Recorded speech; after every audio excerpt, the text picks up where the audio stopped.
Orientación y referencia a servicios gratuitos y de bajo costo a toda la comunidad hispana del Condado de Los Ángeles. Adicionalmente tenemos algunos servicios médicos básicos que son gratuitos como ultrasonidos, fibroscan para el hígado graso. If you want more information about our next flu shot in the Westlake area, you can call 877-462-5282. Once again, you don't need to make an appointment and it's completely free.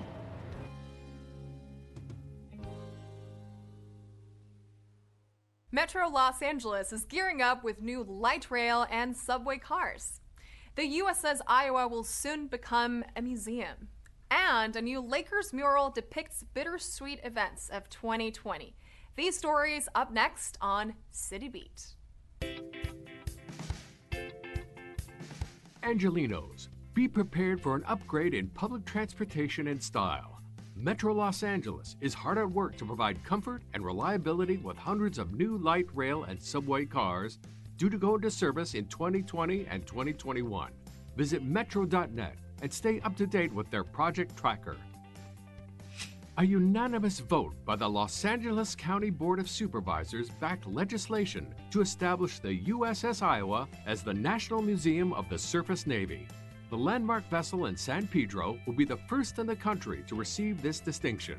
The battleship was commissioned on February 22, 1943, and immediately went to war in the Atlantic. The USS Iowa was permanently docked in San Pedro on June 9, 2012. For more information about the USS Iowa and this historic honor, visit pacificbattleship.com. A mural in Mid-City celebrates the Lakers' 17th NBA championship and pays tribute to the legendary Kobe Bryant. The mural also brings forth powerful messages as it shows demonstrators holding signs including Black Lives Matter, Education is Power, and Justice Now.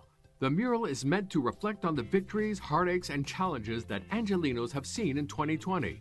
Visitors can view the mural on the wall of the Bixby Coffee Company at the 5500 block of Venice Boulevard.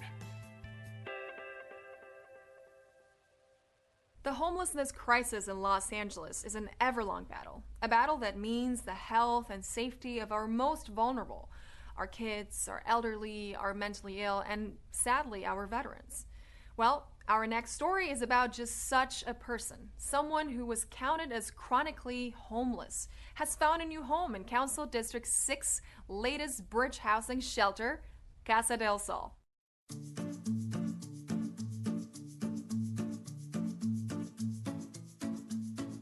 Casa del Sol Apartments is a property that is set up for tenants that are senior citizens, 55 and over. They must meet the criteria of being chronically homeless for more than 1 year and will have to have a type of disability. I became homeless in 1993, and I've been homeless ever since until I came here. And so this is excellent as far as I'm concerned. It's clean, it's modern, there's like a code of conduct. It's a community of friends. Well, I was sitting with a shopping cart in Studio City. That's my chosen turf of homelessness. In Studio City at a bus stop, and I was approached by some people with LA Family Housing, and they asked me, would I like to get into a place? And I said yes. And then, well, we just developed one step after the next. It was a big team effort, not just from a community of friends, but other supportive agencies as well, to include Department of Mental Health, Department of Health and Services, LA Family Housing as well. So it was just like a big collaboration, teamwork to just identify clients that would meet the criteria. The management's nice and friendly, they're approachable.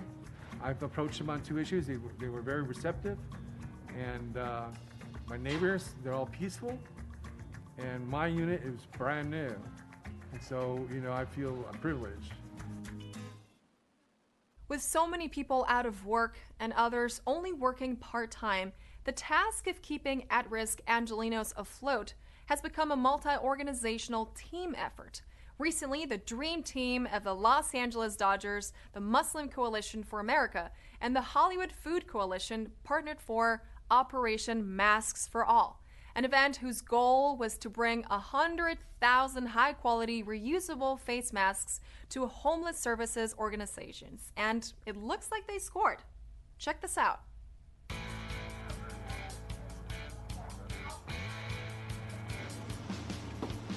Muslim Coalition for America came together with the LA Dodgers with a really ambitious goal of providing face masks for the entire homeless population of the entire county across Los Angeles.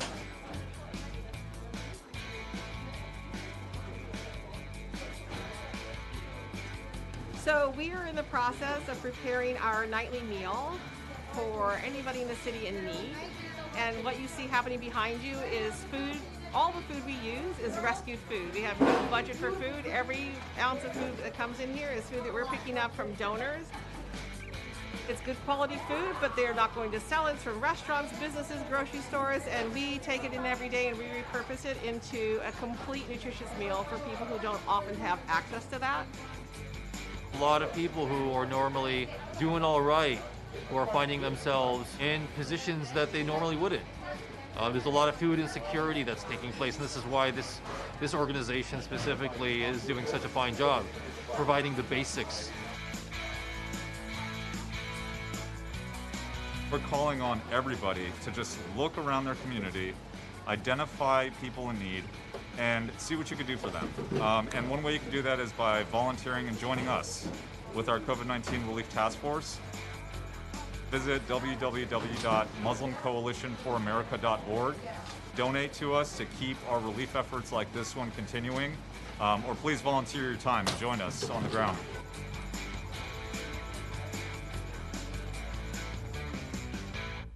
Watts was certainly the place to be this weekend. The South LA neighborhood was sporting all kinds of community spirit, from the LA Dodgers annual Shoes That Fit giveaway to the unveiling of an amazing new public artwork.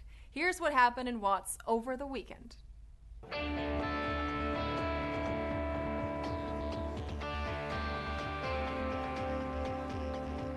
So LA Galaxy reached out. They asked me to create a piece that was in relationship to the LA Galaxy, and this is the piece that we came up with.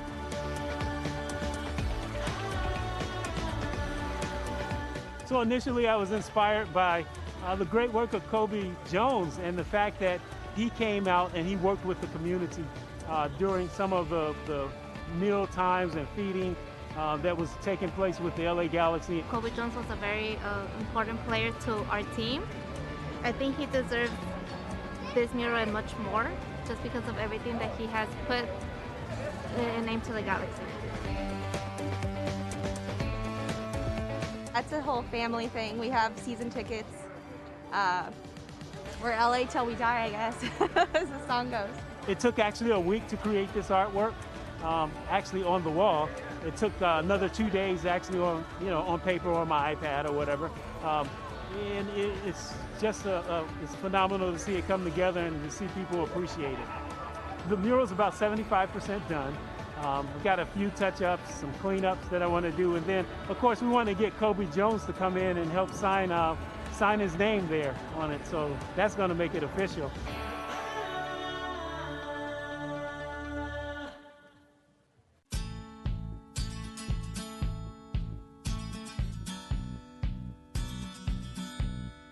Today we're here at Ted Watkins Park in South Los Angeles, just a mile from 92nd Street Elementary School, preparing to distribute 800 pairs of shoes and 20,000 meals to the entire student body at 92nd Street Elementary. The Dodgers Foundation has provided a grant of almost $20,000 to ensure that kids have shoes this year, and unfortunately due to the pandemic we're having to do this a little different.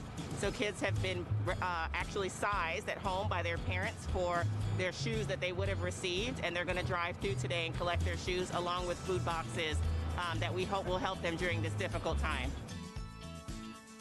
92nd Street Elementary STEAM Academy was chosen for this special Shoes That Fit event because we are a very diverse school. We have some high needs with our students and our families. They're always looking for good resources, and shoes are an ideal resource for our students and families, especially brand new shoes. Second to food, shoes are the #1 item most asked for, we were hearing from food banks, because they're expensive, especially good shoes, that are going to last and kids can feel really proud to wear. So this really is a necessity for kids, and it's also one way for the community to let these people know that they really matter and that the community really cares about them. It's one way that we can all be in this together in a really concrete way, making a difference in the life of a child. The reaction of the family and community with regard to getting brand new shoes has been overwhelming.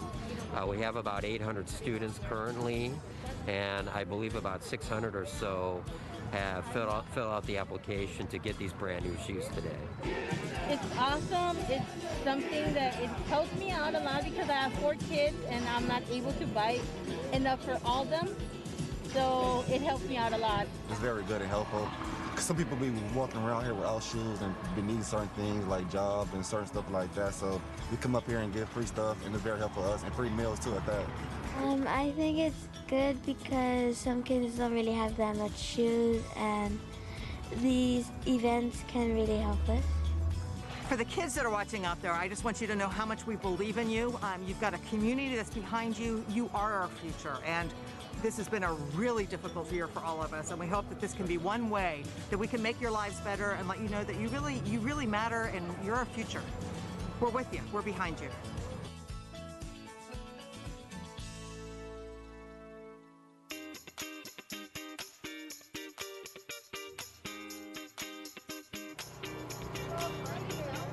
This is one of our signature center events out under the stars. We are this evening screening, but I'm a cheerleader in celebration of National Coming Out Day.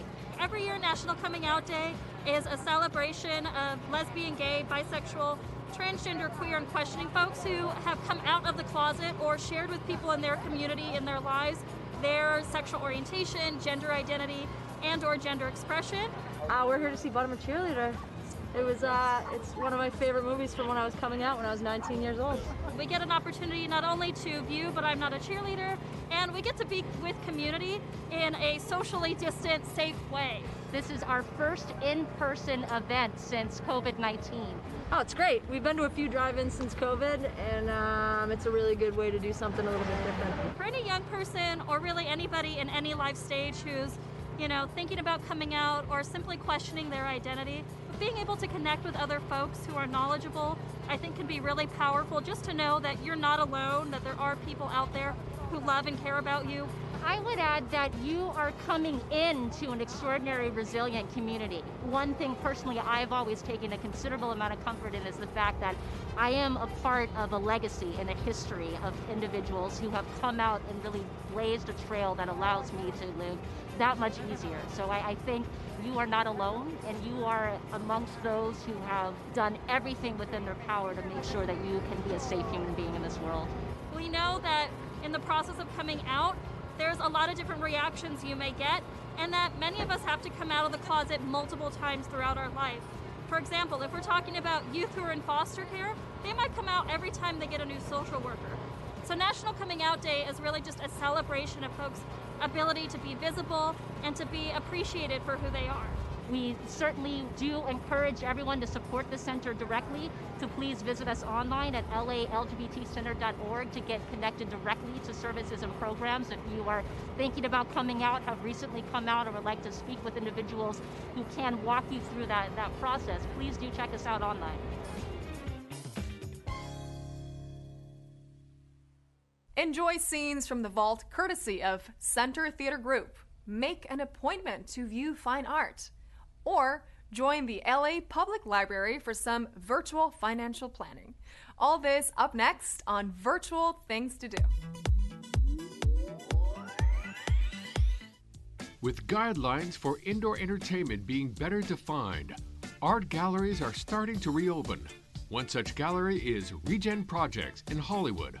Operating in Los Angeles since 1989, Regen Projects has a reputation for showing works from acclaimed artists such as Matthew Barney and Catherine Opie. Currently on view is Raymond Pettibon Pacific Ocean Pop, featuring drawings and collages of pop culture characters like Gumby and Batman, alongside Hollywood actors, baseball players, and surfers. Appointments are available Tuesday through Saturday. One additional guest is allowed with each reservation. This series is running now through October 31st. Make your appointment to check out Regen Projects, located at 6750 Santa Monica Boulevard. For more information, visit regenprojects.com. The Center Theater Group wants to encourage Angelenos to continue to enjoy theater online. CTG's Art Goes On series is a curated collection of scenes from some of their most popular and beloved productions across the Amundsen, Mark Taper, and Kirk Douglas theaters. Check out memorable moments from productions like Zoot Suit, Flower Drum Song, Spamilton, and more. Relive the magic of the stage with Art Goes On, Scenes from the Vault. Visit centertheatergroup.org to explore these great performances. The Los Angeles Public Library is pleased to bring you Pro Bono Financial Planning Day. Don't miss this opportunity for a free private telephone consultation with a certified financial planner on a variety of personal financial issues, including debt management, retirement planning, investment strategies, income taxes, insurance, estate planning, and more. Pro Bono Financial Planning Day, presented by the Los Angeles Public Library and the Financial Planning Association of Los Angeles, happens Saturday, October 24th from 10 a.m. to 2 p.m. To register, visit fpala.org. That's a look at some virtual things to do.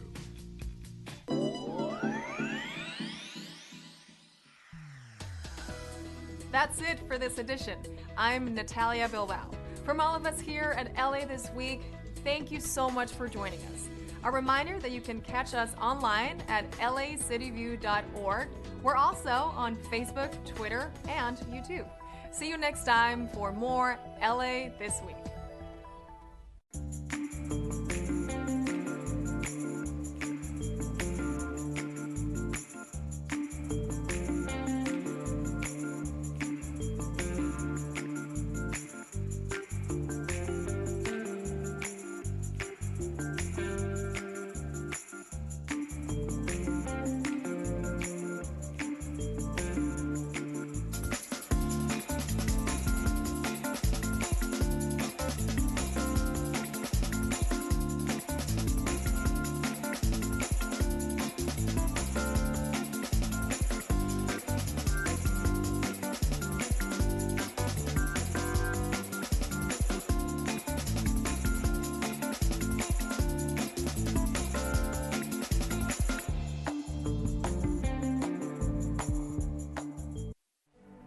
Tragedy strikes, it's okay not to be okay.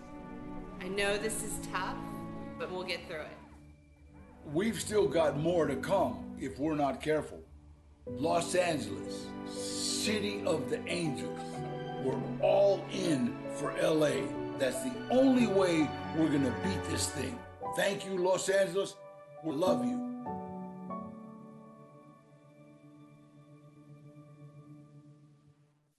Giving your child a strong start begins the moment they're born. Talk with them. Read with them. Sing and count with them. Talking, reading, singing, and counting to your child are simple ways you can bond with them, help strengthen their brains and bodies, and protect their health.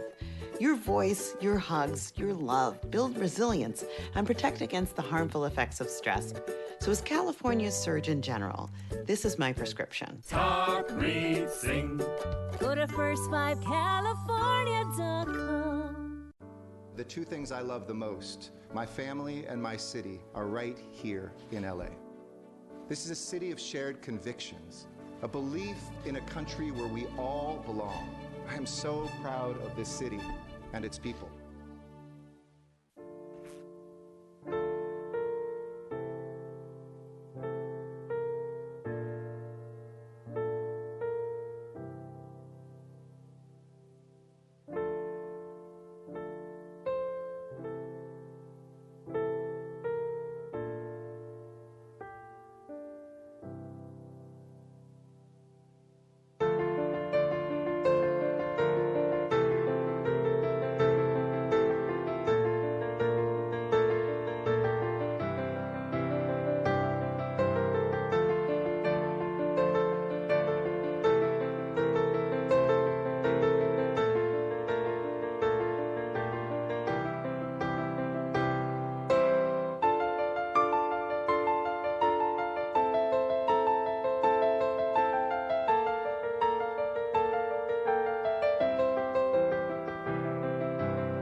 Perez Dawson. Present. Koretz. Here. Krakorian. Here. Lee. Present. Martinez. Present. O'Farrell. Present. Price.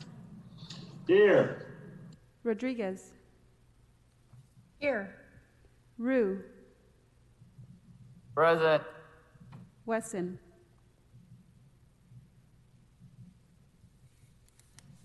Four team members present and a quorum, Madam President.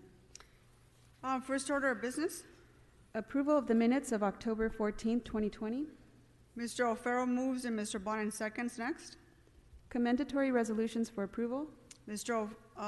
Lee moves and Mr. Cedillo seconds. Madam President, today is Tuesday and it's time for the flag salute. Mr. O'Farrell, would you please lead us in the Pledge of Allegiance, sir?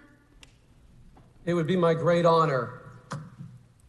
Colleagues, in the spirit of 2 weeks from today being our general election, today we salute the U.S. Constitution and the United States of America.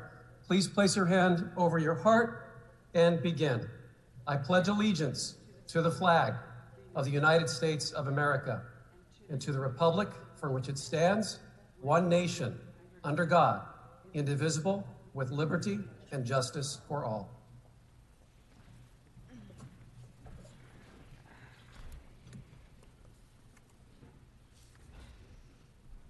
Item number. And colleagues, today is an exciting day. I want to give a warm welcome to the newest member of our City Council, Councilmember Kevin De Leon. Welcome, sir. I know that you and your team have been hard at work in the community, so I look forward to the great things that you're going to bring to this council and look forward to working together. So members, can we please welcome our newest member to our City Council, Councilmember Kevin De Leon. Would you like to say a few words, sir? Well, thank you, Madam President. I want to thank you very much for this opportunity to spare a minute just to share a few words with each and every one of you. First and foremost, I want to give you a special thank you, Madam President, as well as to your staff. You have been very helpful to me and with my staff during this extraordinary time. A couple of the measures, motions that we'll be voting on a little later today for CD14, you have been instrumental in presenting that for the districts. I want to thank you very much. To all my council colleagues around the horseshoe or today virtually, I want to thank you very much from the bottom of my heart for all the phone calls and for all the texts that I have received. Your staff as well has been very helpful to my staff in the extraordinary transition.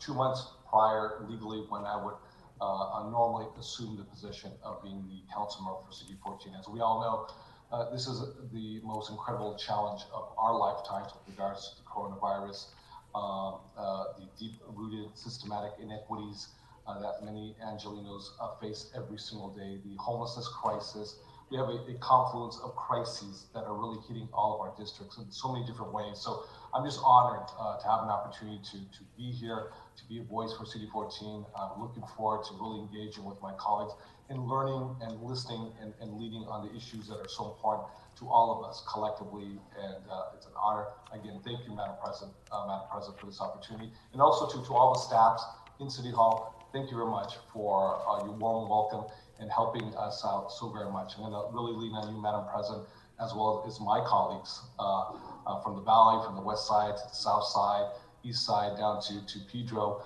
for the knowledge that you all have to help us, get through these very difficult times. So thank you very much, Madam President. Thank you very much, sir, and I look forward to our work together. So congratulations again and welcome. Madam Clerk, let's go ahead and run through the agenda. Madam President, would Council like all items to go forthwith today? Without objection, that would be the order next. Item 1 is an item notice for public hearing. Items 2 through 17 are items for which public hearings have been held. There's a request to hold items 5, 8, 9, and 10 on the desk. Items 18 through 38 are items for which public hearings have not been held. A motion is required for item 24. 10 votes are required for consideration. Okay, without objection, those items are now before us, members. Any of you wish to call any of these items special? Mr. Cedillo? Item 20, Madam Chair, for adoption of the CAO recommendations. I'm sorry, I couldn't hear you. Is it item 21? Item 20. Oh, 20, thank you. Thank you. Okay, is there a second for your Second. motion? Second by Mr. O'Farrell. Any others, Mr. Cedillo?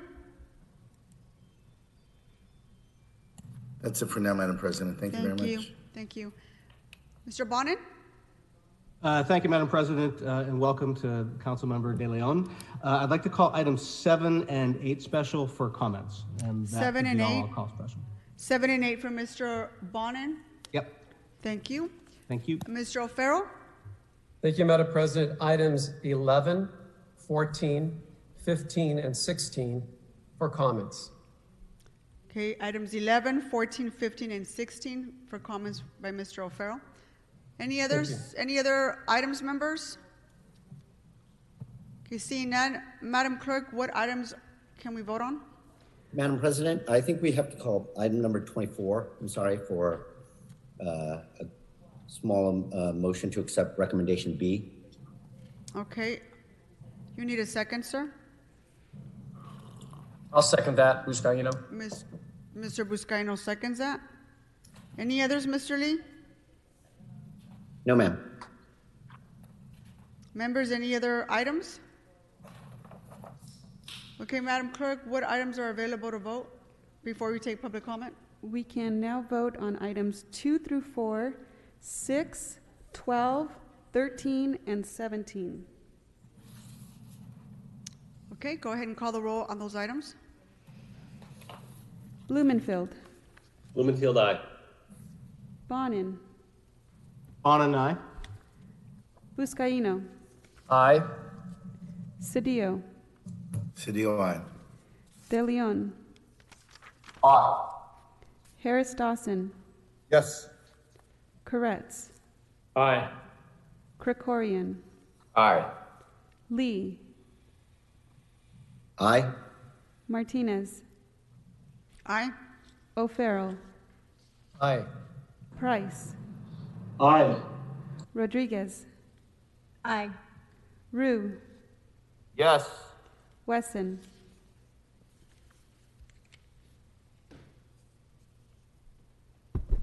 "14 ayes. These matters are adopted." Okay, Madam Clerk, why don't we go ahead and move on to public comment? Can you go ahead and read out the call-in information followed by our city attorney? Would you like to take a vote on item number 5 before public comment? Yes.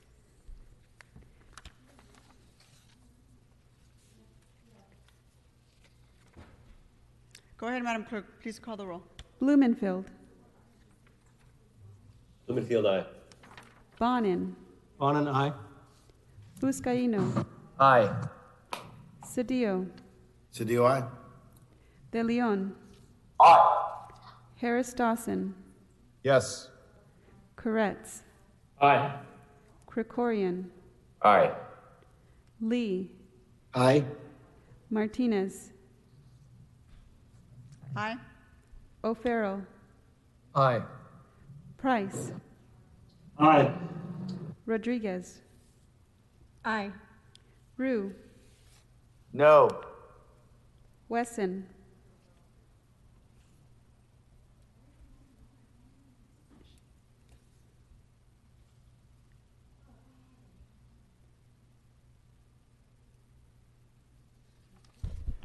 "13 ayes, 1 no. This item is adopted." Okay, Madam Clerk, let's go ahead and move on to public comment. Thank you. As indicated on the agenda, members of the public wishing to offer public comment should call 669-254-5252 and use meeting ID number 160-535-8466 and then press pound. Then press pound again when prompted for participant ID. Once admitted into the meeting, press star 9 to request to speak. The items available for public comment today are items number 1 and 18 through 38. Again, you would call 669-254-5252 and use meeting ID number 160-535-8466 and then press pound again when prompted for participant ID. Once admitted into the meeting, press star 9 to request to speak. The items available today are items number 1 and 18 through 38. Mr. City Attorney, go ahead and walk us through our speaking rules, and you can also repeat the items that are available for public comment as well. Thank you. Thank you, Madam President. To the members of the public calling in, when it is your turn to speak, you will hear the last 4 digits of your number being called out. Please press star 6 to speak at that time, and please state which of the agenda items you would like to speak on. You will have 1 minute per item to speak, up to 3 minutes total, and if you wish, 1 minute for general public comment. Please speak on the items first before providing general public comment. We will tell you when your time is up. When speaking on the agenda items, you must be on topic. Our goal is to get through as many speakers as we can. If you're not speaking on topic, or if we cannot tell whether you are speaking on an agenda item, you will get 1 brief warning from me or the Council President. If you do not immediately get clearly on topic, or again stray off topic, the President will cut you off and you will forfeit the rest of your speaking time. We will move on to the next speaker. We will take 40 minutes total of public comment. Finally, for members of the public calling in to speak, as soon as you hear someone address you, you are live in the council meeting. If you are also listening to the council meeting on your computer, channel 35, or another device, please turn down the volume on those devices immediately. There is a time delay between the live meeting and the broadcast on those devices, and it will cause confusion if you continue to listen on your other devices. Again, for the record, the items available for comment are item 1 and items 18 through 38. Thank you. Okay, once again, the items available for public comment are items number 1 and 18 through 38. Let's go ahead and take the first caller.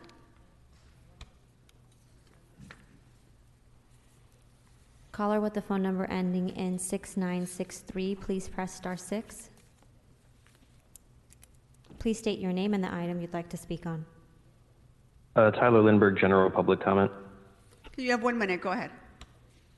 Okay, I heard recently that the city was planning on resuming comprehensive cleanups around homeless encampments, and I wanted to say that I hope the city moves expeditiously forward with this decision. I think it is past time that additional sanitation resources were brought onto our streets to help both the people in the encampments and the people nearby, and I just offer my full support for this move. Thank you. Okay, next caller. Caller with the phone number ending in 1506, please press star 6.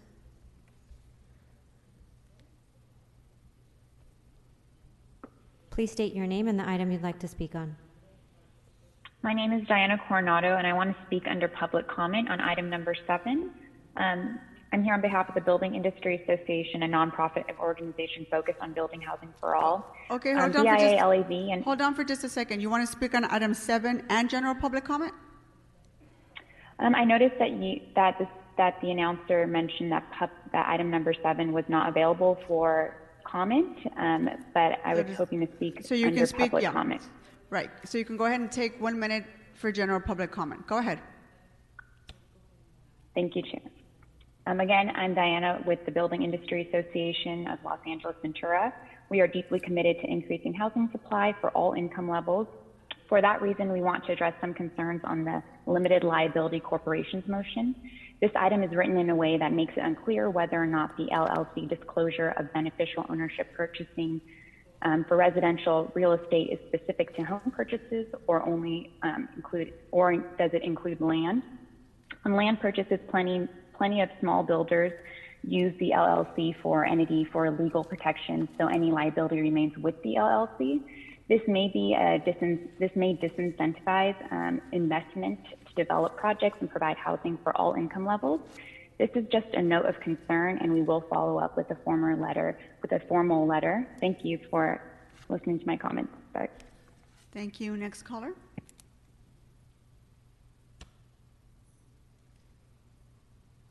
Caller with the phone number ending in 3645, please press star 6. Please state your name and the item you'd like to speak on. Good morning. My name is Joe Donlin with Strategic Actions for a Just Economy and wanted to speak on general public comment. Okay, you have 1 minute. Go ahead. Thank you. This also pertains to item number 7 and 8. Want to strongly support both of those. Regarding number 7, it's critically important to shed light on property owners who use the LLC and other corporate designations. We have done some research looking into this question of how prevalent it is. Almost 67% of all units are owned by non-individual entities in the city of Los Angeles, which is 1.5 times the most recent estimate for the country as a whole. LLCs and other limited partnerships own over 26% of all residential units. And this is critically important because for public policy making purposes, looking at what are the impacts of entities such as these, and through our research at SAGE and research done by others, we've found that corporate landlords on average engage more frequently in harmful practices towards their tenants. Thank you, caller. Next caller. Caller with a phone number ending in 7719, please press star 6.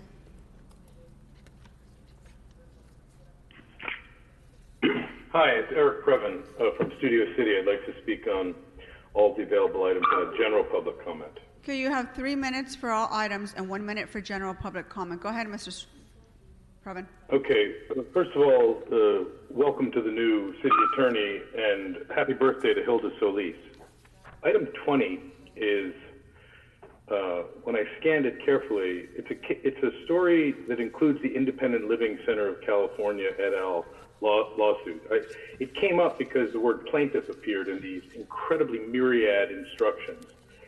And I just wanted to emphasize that this was a case that, first met in closed session with the City Council in 2012 upon learning that HUD had found that scores of developers under the city's purview were defrauding taxpayers by taking federal money designated for the inclusion in affordable housing projects of apartments for people with disability, and then willfully neglecting to build those apartments. Disabled residents reported going to the apartment buildings that were advertised as accessible, this is according to the Times, only to find that they weren't accessible. HUD warned the council that it had 10 days to agree to voluntary come into corrective compliance or face possible federal enforcement action. Rather than comply with HUD's directive, the council embarked on a 4-year legal misadventure under Mike Feuer's leadership, which entailed 4 major lawsuits, including one that was settled in 2015 or something like that for over $200 million. And of course, $1.3 billion that was pushed out the door in 2015 that included the sidewalks around the city building. This is just an unbelievable embarrassment. When I look into it, we've got a firm, Sole Source, being brought on to monitor this. It comes from Alabama and has one African American among all the 25 people who work at that firm. It's just very, very strange, and I must say I'm disturbed by it. Other items like the LLC people were talking, LLCs do provide liability, but when you're an LLC and you want to do business with the city, this is a different idea. You have to disclose who you are. Like Javek Somek, who is providing 2 LLCs together, or providing for Marquise Harris Dawson a CD8 constituent office in his district, which is the poorest of all districts. So, we don't know exactly the pricing because it's not been disclosed, but is it very, very low so that this guy who has a myriad number of properties that he's looking for help from the team, we just need to know who is involved in these LLCs, who else is involved in these LLCs. And frankly, it should be a mandatory rule that you have to disclose who it is. It's in there. I just want to also raise up item 18. I know you've got $21 million in savings coming from causing unpaid holidays for non-represented city employees and represented. I know you made a deal with the union. That's a good bit of savings. It's a small amount of savings, but let's also Mr. Streffen, move on to your general public comment, please. Thanks. My general public comment? Yeah. I just want to move on to shaming Supervisor Hahn, who we all adore, obviously, but she provided for a full paid holiday that cost the County of Los Angeles $11 million for 1 day off in honor of George H.W. Bush, which was just an appalling flick of the pinky of a powerful politico. And you know, that money now that we're facing a pandemic and an urgent crisis certainly could have been put to better use. So I also am confused at item 35. It looks like Price and O'Farrell are pushing this idea, but Mr. Price, doesn't he often recuse himself from eminent domain items because his wife is actively involved? So here he is, the seconder of a motion. It's just very, very puzzling. And, you know, I would also just tell you, Councilmember Martinez, that you got to get with the program. Fridays are not a time to call it quits and not hear from the public. There are, you know, 4 million Angelinos who live in your collective districts. It is important. Thank you, Mr. Previn. Thank you. Next caller.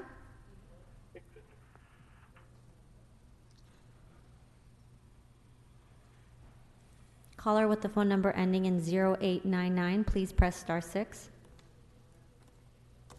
Please state your name. Please state your name and the item you'd like to speak on. Yes, we can hear you. What My name is Stacy. My name is Stacy Dawson Stearns. General public comment. You have yes, 1 minute. on 7. Put teeth in it, please, Bonin. Excuse me. You have 1 minute for general public comment. Okay, I know. Thank you. General public comment, Stacey Dawson Stearns. Okay, I'm going to start with Joe Buscaino. Is actively recruiting callers to make public comment at the Board of Police Commissioner meetings. This is a disgraceful abuse of his position as a council member and a blatant attempt to assist the commission in the suppression of public comment. Buscaino is attending Community Police Advisory Board meetings in his capacity as a council member and coaching people how to submit public comment and what to say. If this is not illegal, it should be, but like the cop that he is, he's confident that his toxic attacks on the overwhelming number of Angelinos who are rightfully demanding the defunding of a violent and out-of-control police department will go unpunished. How can the public believe for 1 second that Buscaino is capable of hearing and responding to community concerns when he's using his office and his time on the clock to lobby for the LAPD? His dedication to the badge prevents him from acknowledging the needs of his constituents. This council is a 3-ring circus. Between reused contortions in the face of a formidable political opponent and Buscaino's bootlicking, it's hard to take any of you seriously. Thank you. Thank you, caller. Next caller.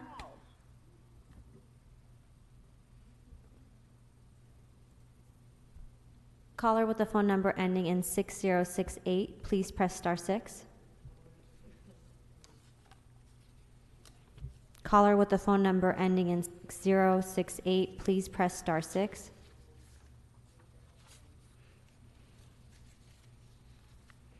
Caller with the phone number ending in 6068, please press *6.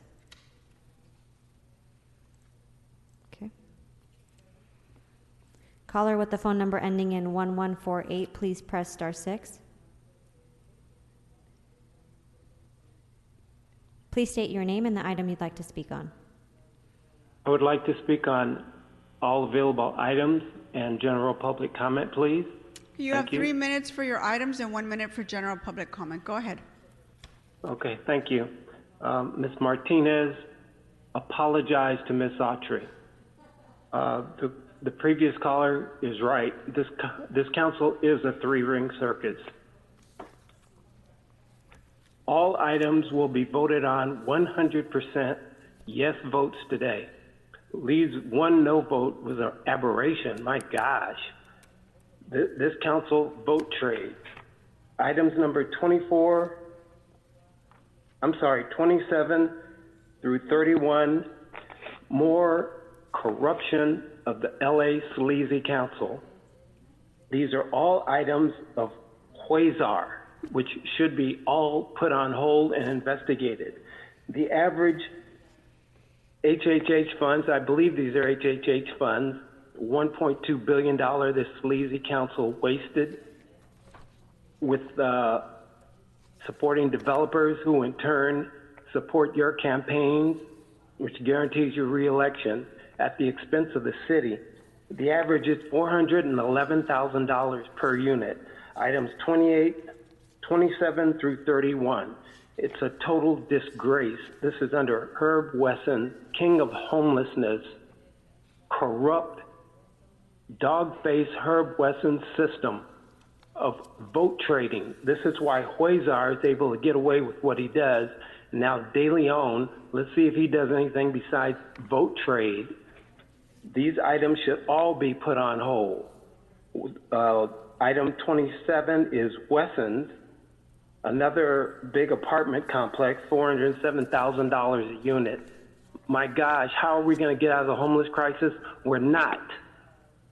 Why do you people keep going on down the hill? LA has turned into a homeless encampment. Item number 24 has been put off 3 times.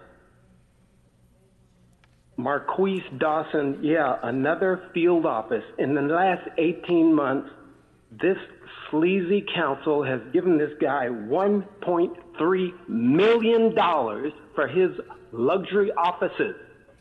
$488,000, $308,000, and this item number 24 is $541,000 for an office on 5462 Crenshaw Boulevard, which we will be picketing constantly.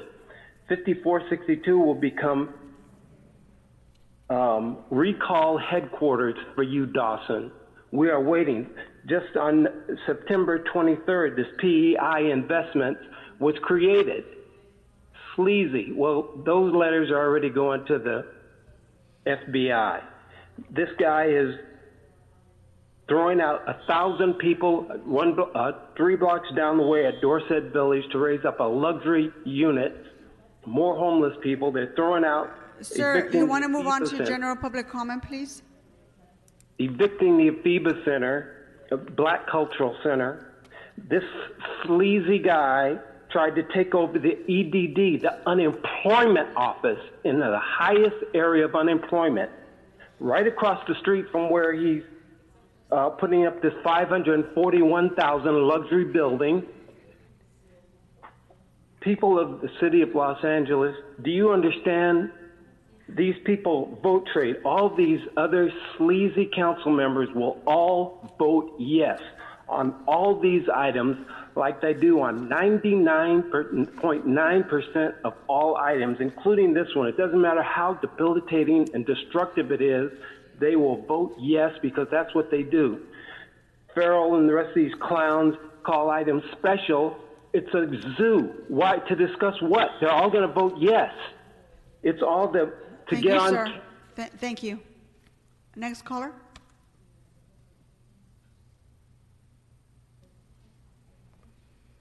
Caller with the phone number ending in 4208, please press *6. Please state your name and the item you'd like to speak on. Hi, it's Rob Kwan. I'd like to speak on item 26, 34, 36, and general public comment. Okay, you have 3 minutes for your items and 1 minute for general public comment. Go ahead, Rob. For item 26 that deals with putting up street banners to promote the Rampart Village Neighborhood Council, all good stuff, but I just always wonder why we've never adopted the Municipal Reform Commission recommendations to actually use city property to advertise GOTV for our actual elections, which compared to the rest of the state, we actually pale in comparison to when it comes to turnout. Item 34 deals with peace in Armenia and lighting up City Hall. I think it's worth noting that DLA Piper, somebody that's part of this city family, big lobbying front, they actually have been lobbying on behalf of Azerbaijan, trying to promote the idea that Armenia is the aggressor in the region. So I hope that you actually, reach out to your friends at DLA Piper and talk to them about that and what kind of lobbying they're doing for Azerbaijan. You've got a good contact there. Councilmember Koretz recently appointed Rocky Delgadillo to the Redistricting Commission, and he works for DLA Piper. So you've got somebody great to talk to there. Item 36, for some reason we're transferring cannabis items to Plum. I can't really think of an explanation for that other than our council president wants to share rules but does not want to deal with cannabis stuff. I understand it's kind of, a really stressful item to deal with given all the constraints around there. Lastly, I'll turn to my general public comment. I think it's a shame that Dean Logan wasn't called into this council in the spring, so you could actually play a real collaborative role like the one that was promised when you handed elections over to the county.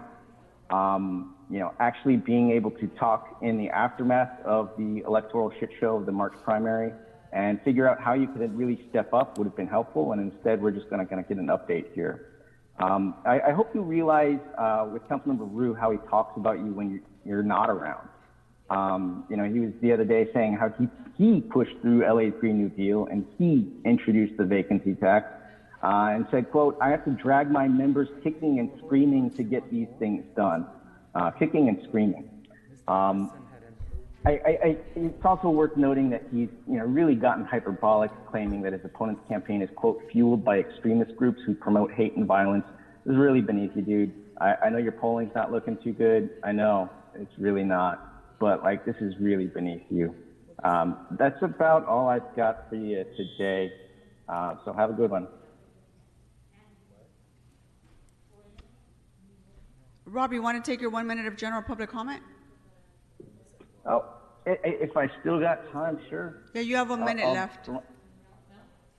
Yeah, I think it's interesting that we still have a number of vacancies on our redistricting commissions. We had a bunch of appointments that were backdated weeks late. For the council president, you've made 5 appointments. You actually have 6. You have 4 appointments available to you for the LAUSD commission. It's really, shameful that Councilmember Price appointed his former deputy chief of staff to the commission. I think we need to really just read the writing on the wall and ban all ex parte communications. The ordinance that you put forward provides too little information too late, and it applies the requirement to the commissioners but not to the electeds or the staff. Because we have no removal process, you could actually remove a commissioner for disclosing too much information about the conversations you have with them and never have to disclose why you removed them and that was the basis for it. So I think that, you have to address those 2 issues, and I'll let somebody else get in there. Free Richie. Thank you, Rob. Next caller.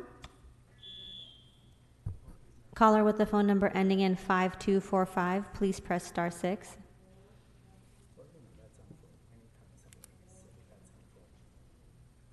Caller with the phone number ending in 5245, please press star 6. Caller with the phone number ending in 5245, please press star 6.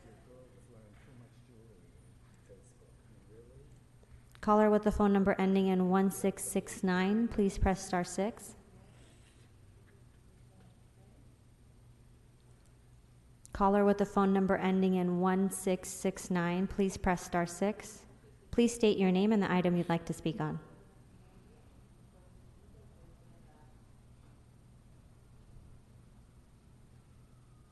Caller? Hi, can you hear me? Can you hear me? Yes, we can hear you. What items do you want to speak on? Oh, I would like to use the public comments, general public comments to speak about. Yeah, you have 1 minute. Go ahead. Well, hi, my name is Stefan. I'm an 8th member. I'm fully supported on item 7 on the agenda. We need to know how benefiting from purchasing the residential real estate in growing the big corporations can buy lots of real estate using all kinds of different LCCs to hide, like a company called Iran, that is in District 8. And it's also expanding to District 9, that it's been gentrifying our community, displacing low-income communities to our crisis with COVID-19, raising the rent exponentially, and then putting student housing as a priority for housing only around the U.S. And also getting intimidation to the community that they don't feel welcome anymore. So knowing the owners of these companies would understand to have a dialogue with them and also to pressure them to create better contact as being a good neighbor. And this is wrong from the beginning, right? Thank you, caller. Next speaker. Caller with the phone number ending in 9829, please press star 6. Please state your name and the item you'd like to speak on. Hi, this is Blair Beston. I would like to speak on general public comment, please.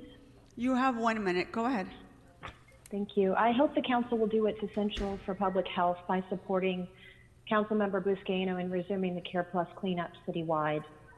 It's amazing that mid-pandemic, cleanings are even up for debate.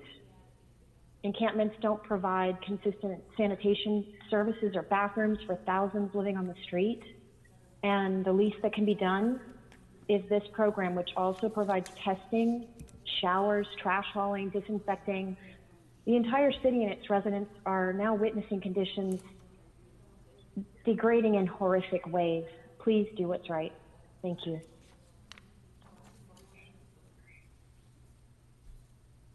Thank you. Let's go ahead and take the next caller. Caller with the phone number ending in 4945, please press *6. Please state your name and the item you'd like to speak on. Good morning. My name is Brian Sodega, and I would like to speak on general public.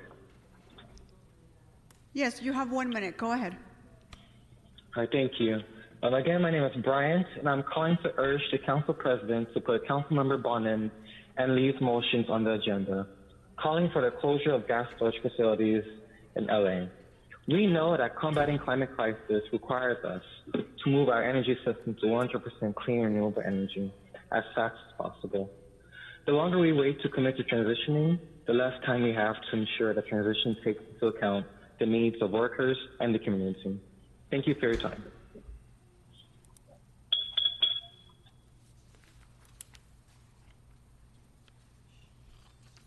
Okay, next caller. Caller with the phone number ending in 3100, please press *6. Please state your name and the item you'd like to speak on. Hi there, my name is Maybe a Girl, pronouns she, her, and I'd like to make a general public comment. You have 1 minute. Go ahead. Thank you. I'm on the Silver Lake Neighborhood Council, but I'm speaking as an individual today, and I was hoping to comment on items 11 through 17, but they're closed. So I'd like to make a general public comment concerning resuming care suites. I'm against resuming care suites due to the detrimental effects they have on our unhoused neighbors.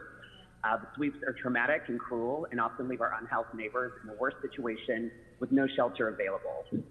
Considering the pandemic, recent heat waves, and the fires across California, it's just not right to remove people's tents and belongings.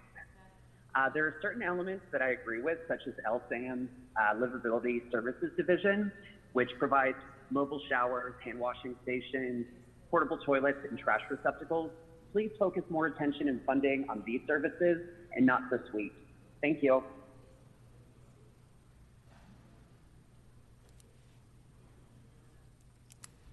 Next caller. Caller with the phone number ending in 5612, please press *6.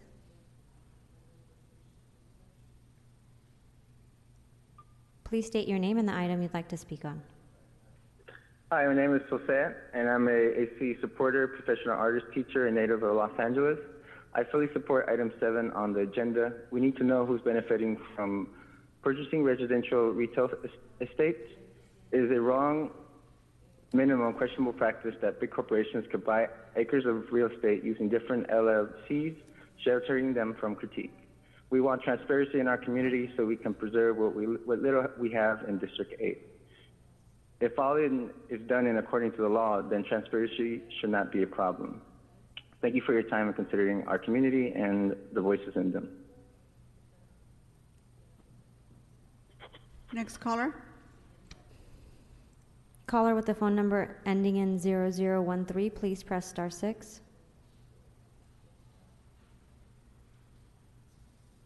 Please state your name and the item you'd like to speak on. Hi, my name is Melinda Seeger, wanting to speak on general public comment. Okay, you have 1 minute. Go ahead. Hi, thank you. Again, my name is Melinda Seeger, and I would like to comment on item number 8 under general public comment. I am with Synergy Global Housing, representing the Corporate Housing Providers Association, or CHIPA.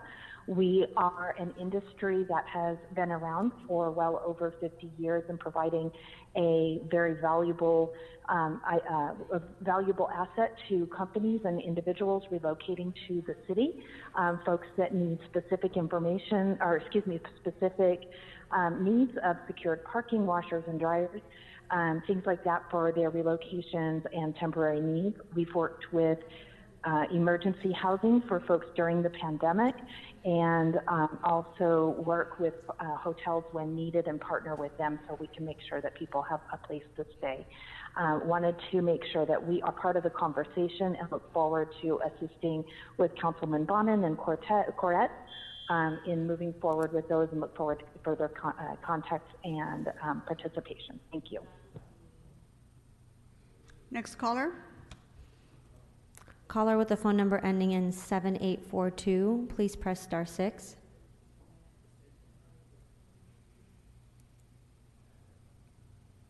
Caller with the phone number ending in 7842, please state your name and the item you'd like to speak on.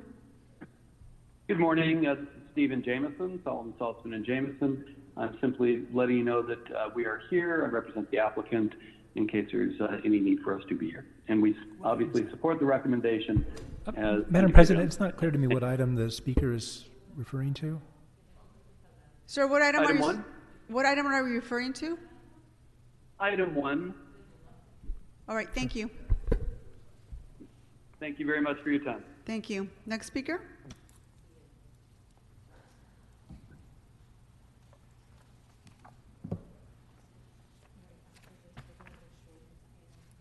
Caller with the phone number ending in 2693, please press *6.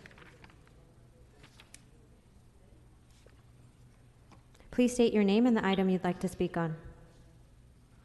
Hi, my name is Bill Przlucki. I'm the Executive Director of Ground Game LA and Power. I am calling with general public comment and also referring to items 7 and 8.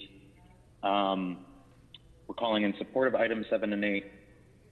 We know that LLCs, as you heard from our colleagues at Sage, are overrepresented in ownership. It's incredibly important for us to actually make all of the tenants' rights protections that this council has helped advance in the past few years mean something. We need to be able to actually understand who landlords are. We know from that same research that Sage did that LLCs in particular are more likely to participate in harassment, eviction, and other displacement type activity and gentrification type activity. So it's incredibly important that we move that forward. Also, we think item 8 is extremely necessary. And the last thing I will say is this council, hopefully all of you will make some statement about the Crenshaw Mall deal and the shenanigans that have led to Kushner-related interests getting a hold of that property. We need to center Black Angelenos and ownership in that community. All right, that's it. Thank you. Thank you. Next caller. Caller with the phone number ending in 1403, please press *6. Please state your name and the item you'd like to speak on. All items, Mommy, and general public comment. You have 3 minutes and 1 minute for your general public comment. Go ahead. Yay! First of all, welcome Kevin De Leon to your new living hell. Congratulations. Now, Marchese, Sleazy, Dawson, Harris, Deldo is going to get Madam his President, he's not overpriced speaking on any agenda item that I can tell. His overpriced mansion.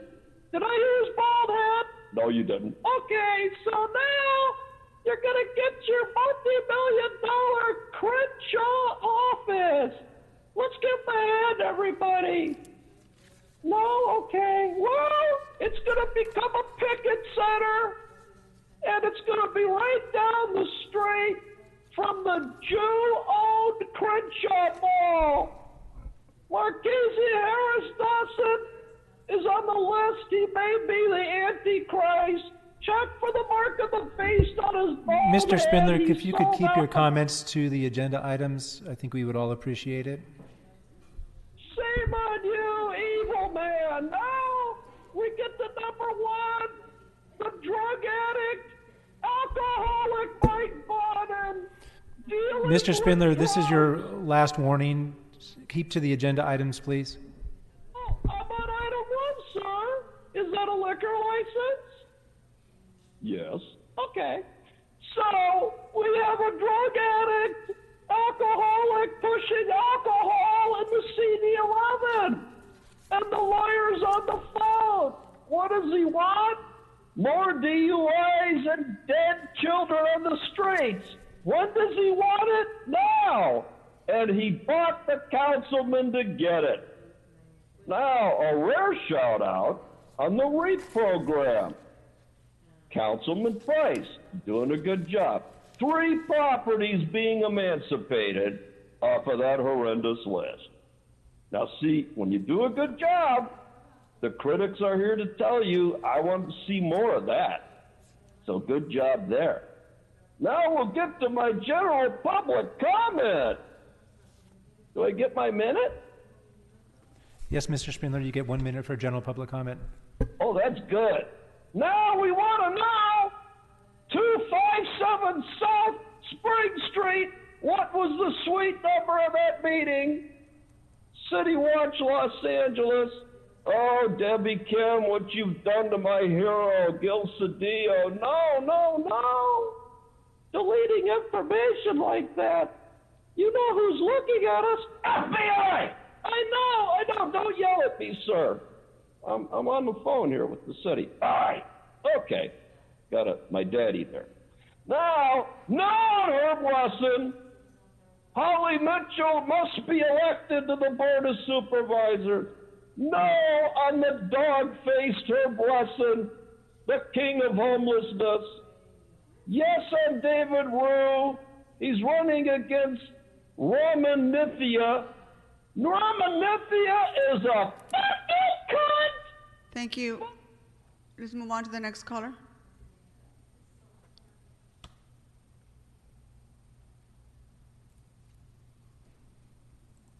Caller with a phone number ending in 2715, please press star 6.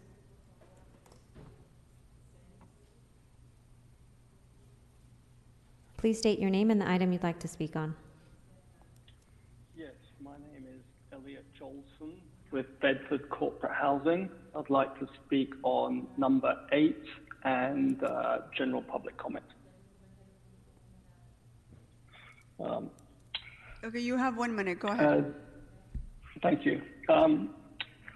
We represent the Corporate Housing Providers Association, which is a group of active companies that provide furnished and corporate housing in Los Angeles.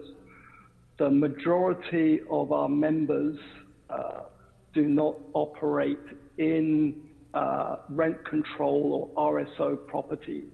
We usually specialize in A+ or B+ properties mainly.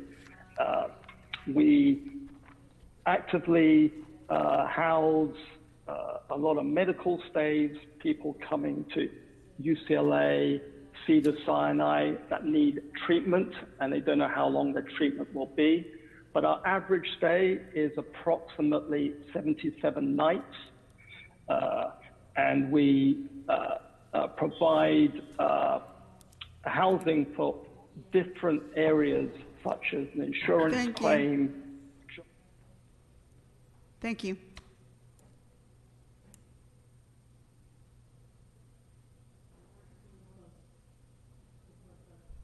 Okay, Madam Clerk, let's go ahead and close public comment. Madam Clerk, what items can we vote on? We can vote on items 1, 18 through 19, 21 through 23, and 25 through 38. Okay, let's go ahead and prepare to vote on those items. Please call the roll. Blumenfield. Blumenfield, aye. Bonin. Bonin, aye. Buscaino. Aye. Cedillo.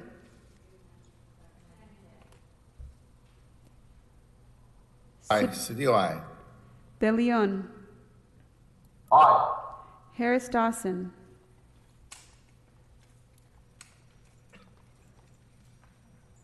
Harris Dawson. Koretz. Aye. Krikorian. Aye. Lee. Aye. Martinez. Aye. O'Farrell. Aye. Price. Aye. Rodriguez. Aye. Rue. Aye. Wesson. Wesson, aye. Back to Harris Dawson. Yes. 15 ayes. These items are adopted. Okay, members, we're going to move on to items 9 and 10. We're going to take those items together. With us, we're going to invite Dean Logan, the LA County Register Recorder, to join our meeting and have him walk through his presentation and then open it up for questions. Mr. Logan, are you with us? Yes, I am. Good morning. Good morning. Great to see you. You want to go ahead and kick off your presentation? Certainly. Good morning, Madam President and members of the council. Thank you for the opportunity to provide you a quick briefing on our safe and accessible voting options for 2020. As we sit here today, we're 14 days out from the election. We have a lot of voting activity already taking place in the county, and vote centers opening up starting this weekend. So a lot of activity going on, and I want to take the opportunity to thank the city for its partnership with the county in ensuring that we have accessible and safe options for voting. In particular, I want to thank City Clerk Holly Walcott and her staff for their ongoing partnership with our office, as well as Anna Guerrero and Mary Hodge in the mayor's office, and particularly the staff at the Department of Recreation and Parks that was instrumental in helping us set up the vote by mail drop boxes for this election as well. I believe there's a slide presentation set up and ready to go. Great. And so if we can advance to the next slide. Want to just provide you with a snapshot on the next slide of kind of the nature of the general election.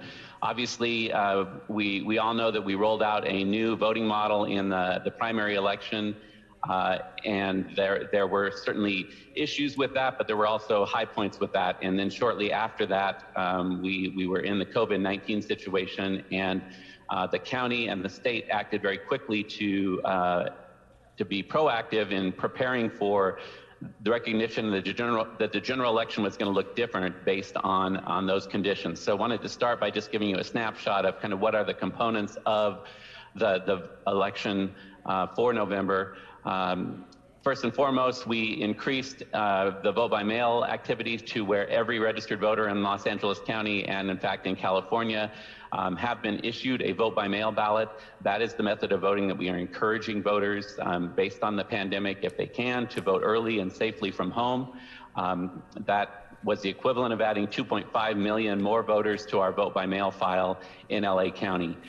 To help assist voters with options for how to return those ballots, we also increased our vote by mail drop-off program. In the past, that program has primarily been internal vote by mail drop-off locations in city clerk's offices, libraries, community centers, but recognizing that many of those locations are not open to the public right now on a regular basis due to the pandemic, we expanded our external vote by mail drop-box program to where we have 404 drop-box locations throughout the county. And I'll share some statistics on that later, but they're proving to be clearly a preferred and accessible method of voting in this election. It does offer a contact-free voting experience and the ability to get the ballot safely back into a drop box. We will have 10 days of early voting in this election, so the first vote centers will open starting this Saturday on October 24th, about 130 of those locations throughout the county. Then that will increase the following Friday on October 30th another 660 or so locations that will be open throughout the county. So a total of close to 800 voting locations open leading up to and on election day. Each of those locations also serves as a location where voters can drop off their vote by mail ballot as well. And of course, with that, we are ensuring that these in-person vote centers follow state and county guidelines for public health and safety. Next slide, please. So as I said, we are encouraging voters. Our message to voters is if you're able to vote safely at home using that vote by mail ballot, we encourage you to do that. We have 3 options for returning those ballots. They can be returned through the U.S. Postal Service. There is no postage required. California provides postage on return ballots. We are encouraging voters, if they are going to mail their ballot back, to plan ahead and mail it early. That will ensure that with the volume of mail being processed through the U.S. Postal Service and the increased transit time that we've seen with first-class mail will ensure that that ballot gets back to us in a timely manner. Fortunately, in California, the legislature was proactive on this issue and actually expanded the time period by which we can accept and count ballots that are postmarked on or before Election Day, but we are still encouraging people to do that early. As I mentioned, other options are to drop your ballot off at a drop box location. There is a lookup feature on our website at lavote.net that can direct you to the closest drop box facility available for you. And again, the ability to drop off that voted ballot at a in-person vote center starting this weekend through Election Day. The advantage there is you can still go to the in-person location, put your ballot into a ballot box, but you don't have to go through the check-in process or stand in line. You can go immediately to the drop box and deposit your ballot. A few reminders for voters that it's important to return that ballot in the official return envelope, to seal that envelope, and to sign and date the back of that envelope. In California, and some people are surprised to hear this, but every vote by mail ballot is subject to signature verification prior to being approved for counting. So when they come back, we compare the signature on the oath on that envelope to the signature on file with the voter registration. If the ballot comes back unsigned or the signature doesn't match, then we do reach out to the voters and give them the opportunity to correct that prior to certifying the election. There is also a feature available now through the Secretary of State's office where you can track your ballot. So this ensures that voters have the ability to confirm that their ballot has been received by our office and verified and that it will be counted. That is a subscription service through the Secretary of State's office. It's called Where's My Ballot? And voters can subscribe at california.ballottracks.net. That will allow you to get text messages and emails that tell you the status of your ballot throughout the process. So again, that's the preferred method, the encouraged method. I can tell you that based on early returns, we're seeing phenomenal rates of return on vote by mail ballots. Yesterday, we surpassed 1 million voted ballots that had already been turned in 15 days before the election. So voters are heeding this message. Next slide, please. I already spoke about this, so just a little bit of a visual. These are the official vote-by-mail ballot boxes that are available in Los Angeles County. The map that you see is an example of the distribution of those boxes and the feature on our website to find them. Those boxes are open all the way through Election Day until 8 o'clock on election night, when they will be closed, when the polls close. Average notification time period after a voter deposits a ballot in one of these boxes, they should get their notices through the ballot track systems within about 3 to 5 days. The ballots are picked up on a daily basis from each of the boxes, brought back to our office for signature verification and notification. Next slide, I will get into the provisions for those voters who do need an in-person voting experience or opt for the in-person voting experience at our vote centers. I just want to note that we will be following all state and county public health and safety guidelines to ensure the safety of our voters and our election workers. So we are asking all voters to wear a clean face covering when they visit a vote center.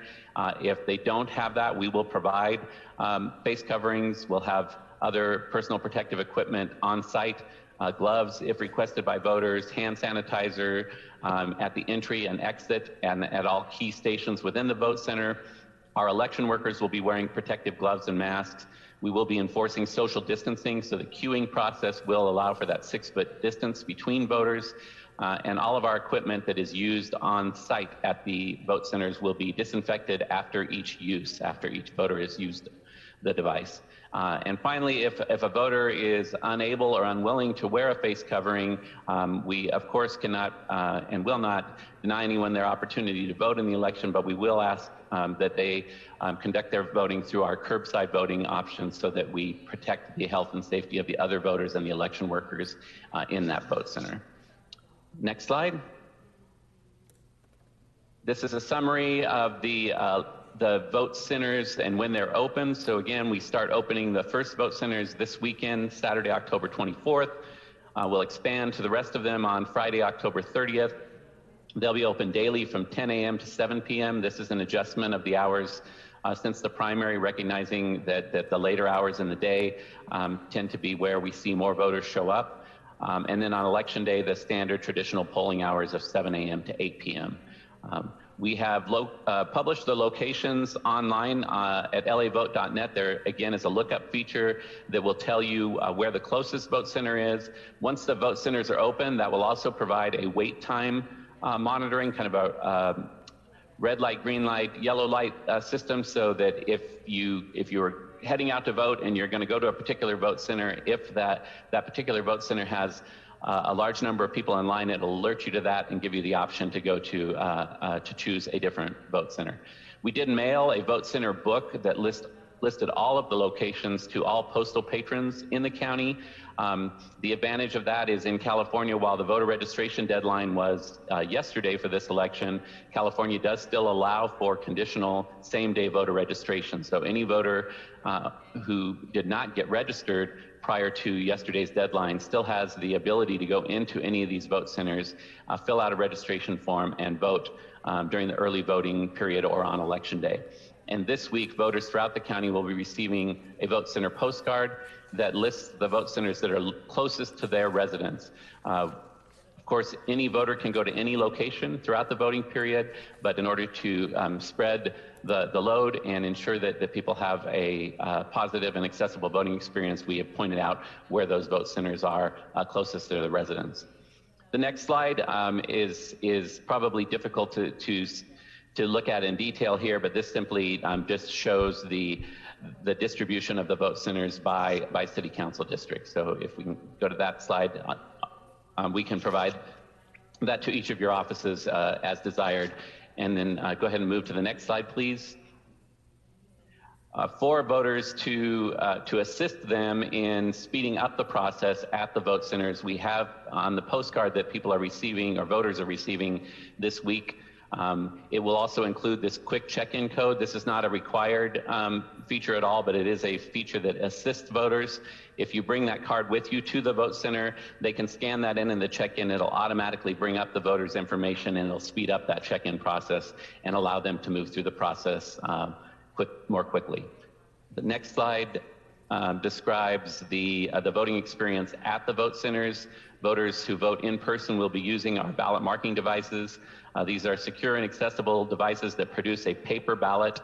That ballot comes back and is counted centrally in our tally operations. It's a standalone device that's not connected to the network or to the internet. It does have a number of accessibility features and language assistance features. So for many voters, this is a better experience because they can adjust the font size, the contrast. They can listen to the ballot in a preferred language and read it in another language, toggle back and forth, a number of customizable features that assist our voters in that respect. The ballot marking device also has another option available for voters if they want to, through our website, use the interactive sample ballot. You can actually use your personal device or your home computer to complete an electronic version of the sample ballot in advance. That will produce a poll pass that you can take with you, scan that into the ballot marking device, and it'll pre-populate your choices. You immediately go to the review screen. At that point, you can change your mind, confirm your choices, print your ballot, and deposit it. So that, again, is just another feature available for voters who may want to expedite their voting experience, especially given the pandemic conditions.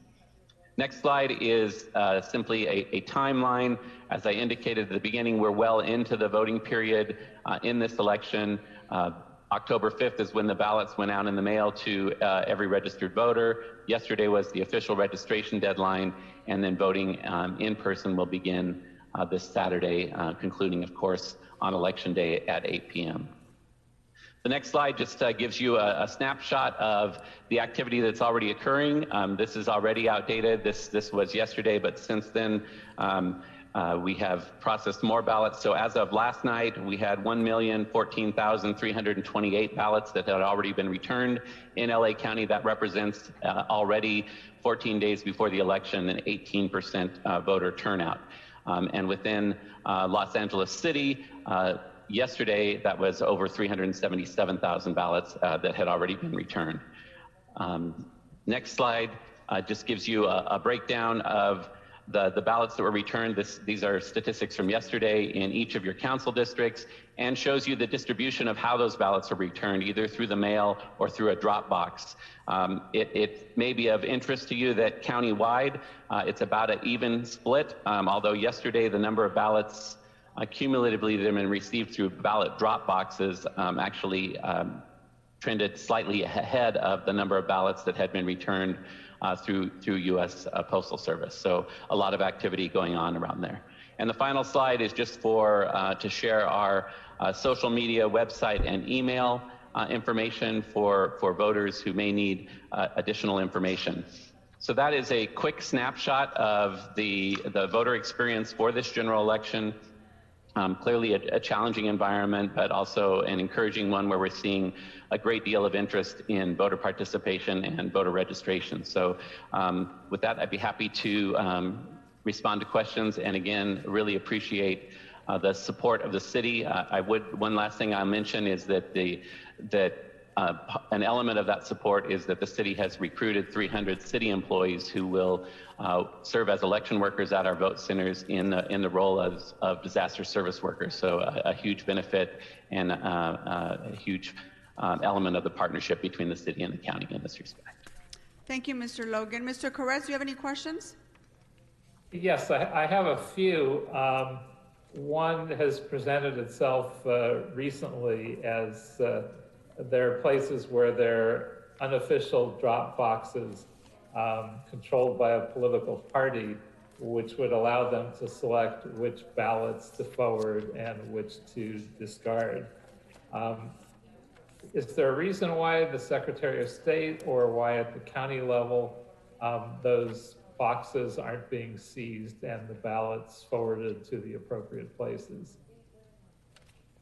Yeah, thank you, Council Member, for the question. Actually, but both at the county and the state levels, that is exactly what has happened. We became aware 2 weekends ago of the existence of some of these unauthorized boxes in the northern part of LA County, specifically located at a series of churches.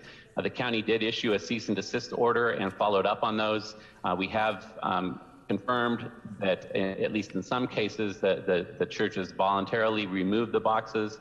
In other cases, there was confirmation that they were picked up by the party that had originally placed them there. So I know that in the statewide media, there have been reference to one of the parties defying that cease and desist order. We have not seen any evidence of that in LA County. We believe that those unauthorized boxes have been removed. So when they removed the unauthorized boxes, what happened to the ballots inside them? So they were legally required, and that was addressed in the cease and desist letter, to deliver those ballots to us within 72 hours. We quite frankly, have to take their word that they did that. It's possible that they put them into official drop boxes. It's possible that they mailed them through the U.S. Postal Service, or that they brought them in and dropped them at our office. We did, in our release, put out a statement to the public that anyone who believes that they had deposited their ballot in one of those unauthorized boxes should contact us or use the ballot track system to ensure that their ballot did make it back to our office. So what's the possibility that, which in theory may have been the purpose, that some ballots may have just been discarded from one party or the other?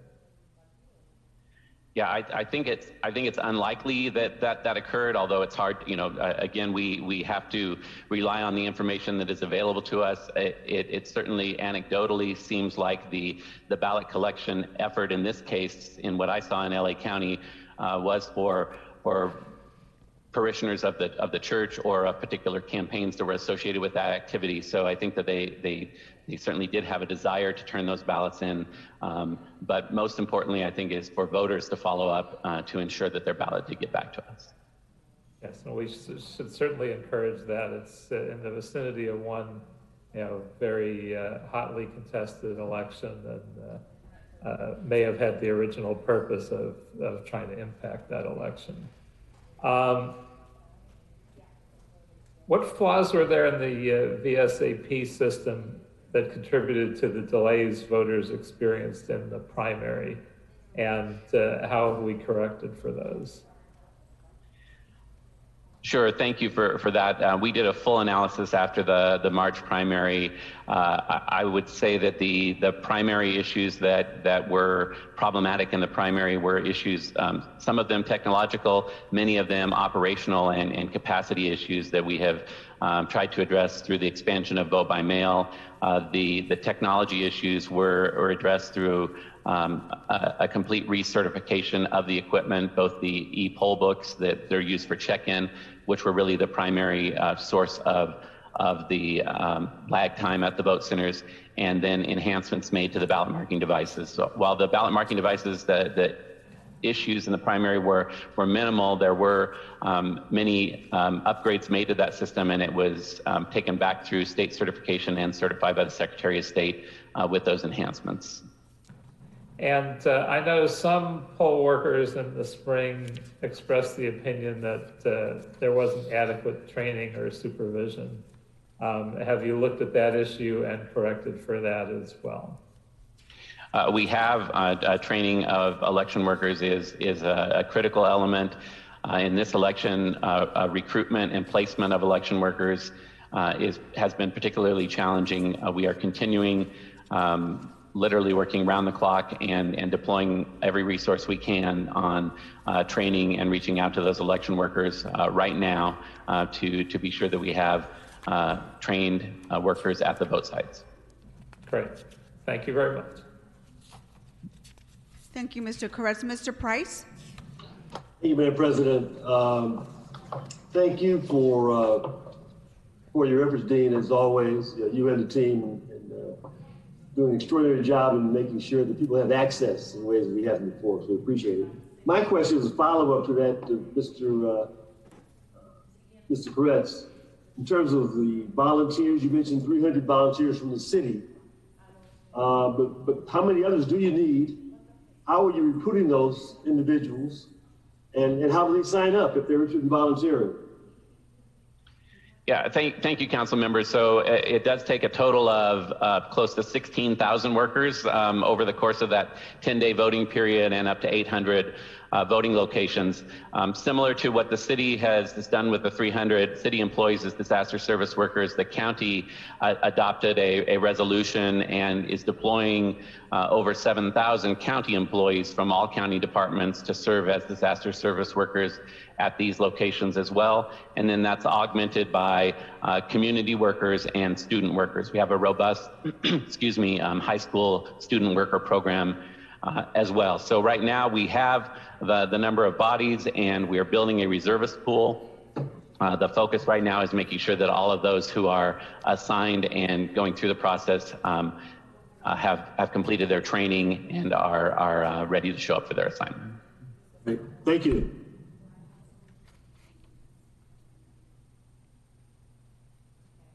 Thank you, Mr. Price. Mr. De Leon?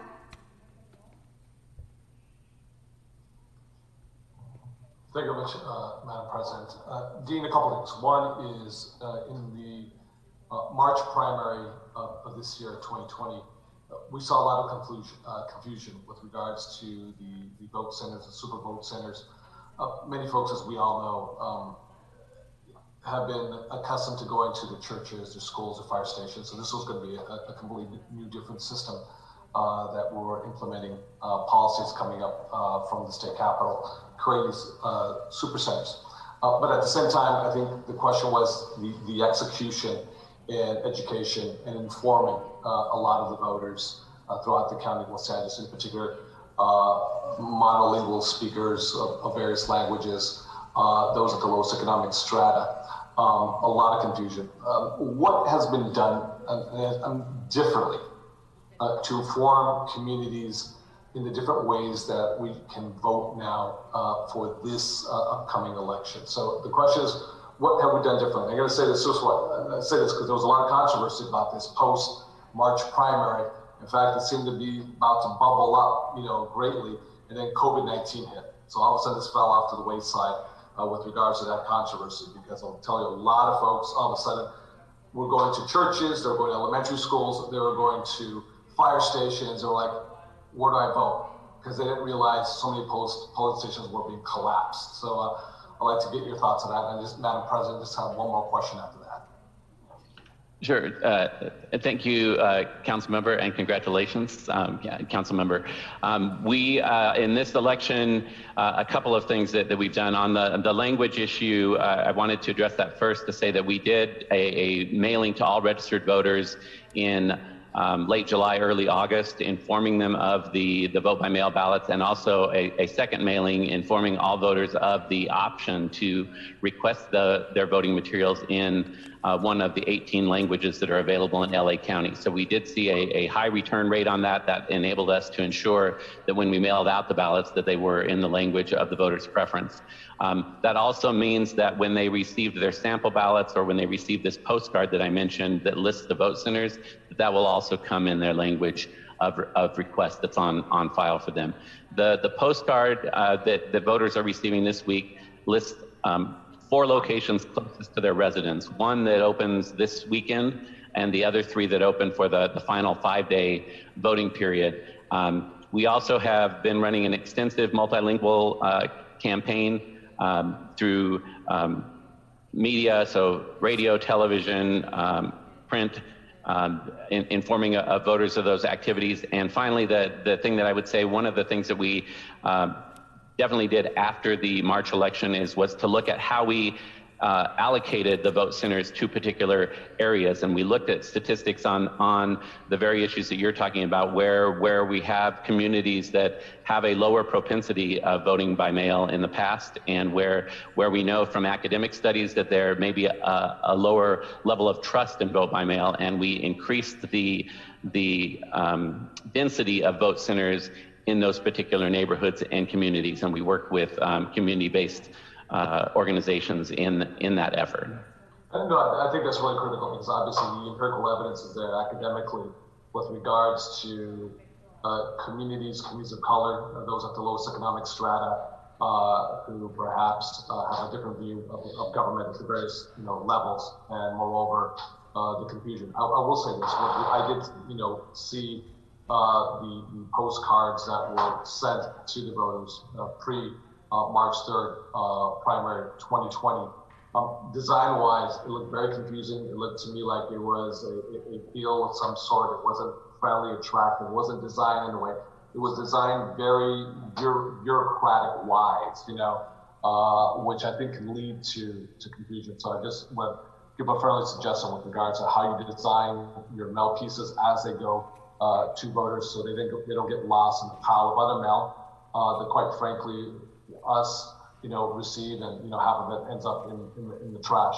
But I have seen a difference without question for this fall election. I know it's you and your staff, as well as a lot of other nonprofit 501c3s, and doing a lot of work externally to make sure they educate and orientate, which ultimately, at the end of the day, it's about educating and orientating, voters, so they can understand the huge changes. If you're a high propensity voter with high educational attainment, figuring out and navigating that process may be somewhat challenging, but it's going to be a lot less challenging in comparison to other folks who have larger challenges. The last question I have, Madam President, and thank you for this opportunity, is if you physically go inside a voting booth and vote, what I noticed on the electronic voting is the 2 buttons, either more or next. And that has led to a lot of confusion. with a lot of voters, whether it's more or next. And, you know, when you hit more, they don't know if it's just go on to the next ballot, you know, item, or if it's next congressional seat or supervisorial seat or city council seat, state senate assembly, school board, and next. And a lot of folks have gotten back to me that they were very confused with the next and more, that they didn't vote for certain individuals. Anecdotally, my member of Congress, you know, was on the next page, and folks were hitting next, and they would end up going to another slate of political offices, not the congressional office. So is that still, you know, going to be the case, or was that switched and changed? Yeah, so absolutely aware of that issue, and something that we worked on extensively leading into the primary, but after the primary, including some redesign of that user interface.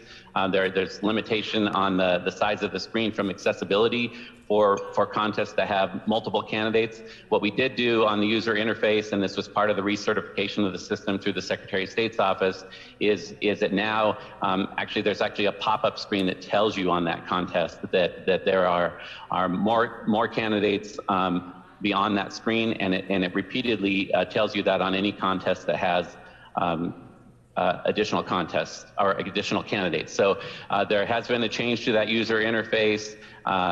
Obviously, fewer contests that are impacted by that in the general election, because most of the contests are now in the top 2 process. So it was more of an issue in the primary, but we did make some fundamental changes to that user interface. So then they won't have a physical prompt of the pop-up that signals to the voter, him or herself in that booth, that there's more with regards to that specific race. That's correct, and that will happen in any contest where that happens. Okay, period. Okay, so obviously you're right. When it comes to the primary, you have a whole number of candidates, you know, but now we've narrowed it down to 2. But that's just something that's very important, especially going again to monolingual speakers, you know, whatever language they may speak, you know, those at the lowest economic strata. It's highly confusing for those folks who are born in this country who have master's degrees, more next, you know. Because to a lot of folks it means the same. But thank you very much, and we'll check it out come November 3rd. Thank you. Thank you, Dean. Thank you, Mr. De Leon. Ms. Rodriguez? Thank you, Madam President, and thank you, Dean, for the presentation. I just I wanted to ask, with respect to the collection of the ballots and the frequency with which at the drop-off locations that it will be happening, given the concerns of what transpired in Baldwin Park. You know, I think it's elevated a lot of fears with the vandalism that could potentially occur at additional locations. Could you apprise us to what the frequency is for the collection? Sure. Thank you for that question. And in fact, I'm heading into a press conference on that very issue as soon as we're finished here.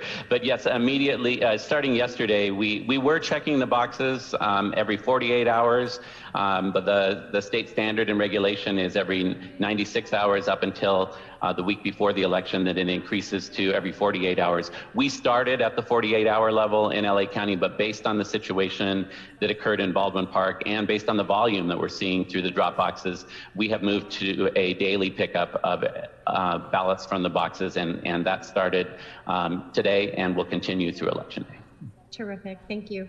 And then with respect to early voting and Election Day activities, you know, clearly there have been concerns as a result of the example, the poor example that has been led by the President of the United States in stoking some of the aggressive behavior. I know that our Los Angeles Police Department has been in cooperation in conversations with you all at the county. Is there a protocol that has been implemented with poll workers to help assure their safety and their protocols, that there are no jeopardizing of safety or security concerns at these polling locations? Yes, so obviously a critical concern, and share the frustration with the national narrative around that. We want voters to feel comfortable using any of the options available for voting in Los Angeles County, and we've invested a lot into messaging around that. So at the county level, the Countywide Emergency Operations Center is activated, has been activated through COVID, through the issues of civil unrest, and has added the election as part of that activation. So we do have a joint coordinated effort with all responding agencies in the county around that. I did have an opportunity to have a briefing session with the LAPD and their assigned representatives on this earlier this week. So yes, and we are providing information to our election workers that kind of covers what's appropriate, what's allowed in a voting location. But we also are very clear to our election workers and to the hosts of our vote centers that we don't want them to second guess themselves when it comes to public safety. If they believe that there is a threat or something of danger, we want them to take the action that they would in any other situation and report that to law enforcement. Of course, on our end, when it comes to things like electioneering or disruptive activity, our goal is to try and resolve that at the lowest level, to try and point out that that's not appropriate activity under the law and to ask them to stop. But if it escalates into a more intense situation, then we would take appropriate action with law enforcement. Terrific. Thank you very much. Thank you. Mr. Bonner? Thank you, Madam President, and thank you, Dean, as always, for the presentation and for how incredibly prompt you are responding to questions that I have or the public has. Just a couple questions. One to follow up on what Councilwoman Rodriguez was just asking about the potential for voter intimidation. There's a certain amount of electioneering that can happen a certain distance away from a polling place. And I'm sure poll workers are apprised of what those guidelines are, what the appropriate behavior is, what the appropriate distance is. What is the line that at which poll workers should be concerned that something has passed from electioneering into something that is potentially intimidating to a voter or dissuading them from going inside to a voting center?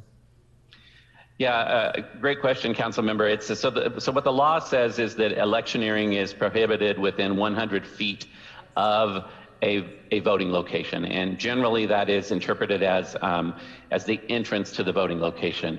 We're in a little bit of an unusual situation in this case because of the social distancing with people being spaced and queued 6 feet apart. That means that there could be a lot of voters, hopefully not too many, but who are queued in that system leading up to that entrance to that location. So, we are asking people to comply with the spirit of that law in that the voting locations are intended to be places where people can vote freely and independent of that influence. So anything that's reported of that nature, we will respond to. There are some interesting lines on that. So for instance, it has been interpreted that electioneering for a particular campaign, so if you were to wear a campaign button or a campaign t-shirt for a particular candidate, that is something that would violate that order or that law. However, buttons or shirts that express a political statement and are not particular to a particular campaign or candidate don't fall under that category. So there has to be some level of good judgment and reasonableness in how we approach this. Again, our goal, what we say to our election workers is, one, we want to ensure that it's a safe, independent place for people to cast their ballots. And if we believe that anything's interfering with that, we will ask for that to be discontinued. At the same time, we don't want to escalate a situation at a vote center. Our preference would be to move people through the process as quickly as possible. So I hope that answers your question. It's a little bit of a new area in this particular election cycle. Yeah, I mean, it sort of answers it. I mean, it's a concerning issue. I anticipate the problems will be greater in swing states than here, but something we got to be on guard for. Just curious, I think this is a question on a lot of voters' minds. When do we expect that we will actually have results, especially given the large numbers of people that are voting? Sure. Let me answer that really quick, and then I have to apologize. The WebEx press conference that I'm supposed to be on is waiting for me. But We are processing those vote by mail ballots as they come in. The law allows us to scan them in and have them ready to go. So at 8 o'clock on election night, everything that's been in so far, we can run that tabulation program, and those will be the results that are produced shortly after the polls close at 8 o'clock, probably around 8:15 on election night. Great. Thanks, Dean. Mr. Logan, how many more minutes do you have with us? I know you need to get to another event, and we have two more members on the queue. But I want to be respectful of your time. I apologize. I've just got note that the press conference with Supervisor Solis is starting right now, so I really do need to jump to that. But I would be happy to follow up with any offices with specific questions later today if that's workable. Mr. Rue, Mr. Cedillo, Mr. Logan needs to get going. Would you wish to have me hold this on the desk and have him come back? If that's possible, that'd be great. Mr. Logan, do you think you can be back? I certainly can do that. As soon as the press conference is over, I'm happy to come back and resume questions. We would really appreciate that. Thank you, sir. So let's go ahead and continue these two items on the desk. Thank you, Mr. Logan. Mr. Rue and Mr. Cedillo, we're going to try to get back. Apologize for that, but he has a press event.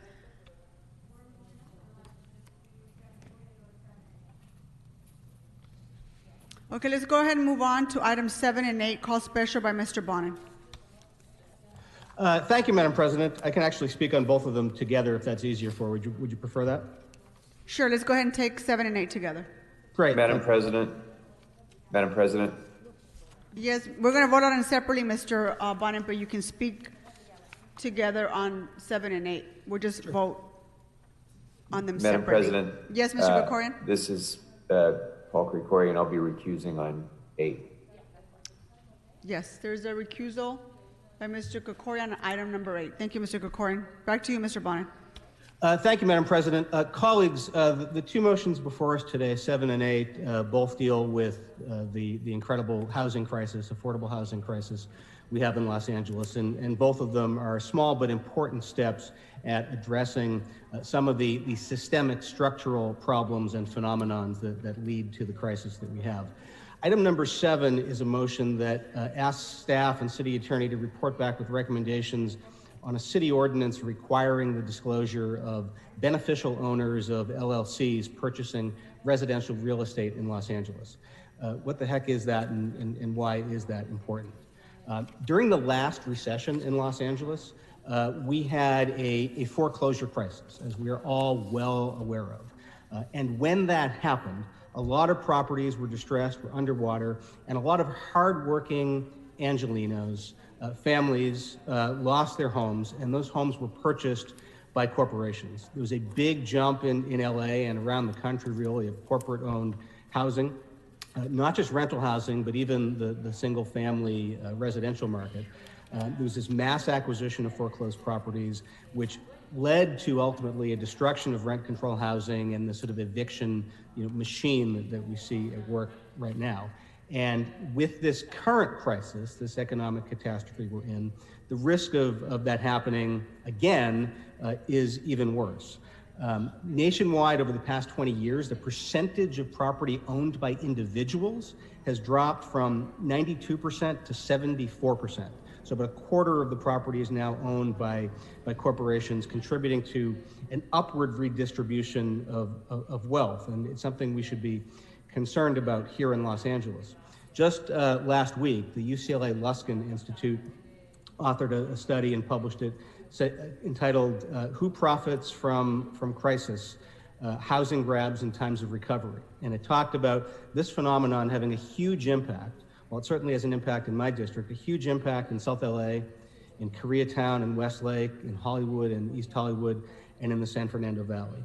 And it is very, very difficult to figure out who actually owns the property, who is the beneficial real property owner in Los Angeles, because people can hide their identities behind purchasing and owning what is often a web and a series of LLCs.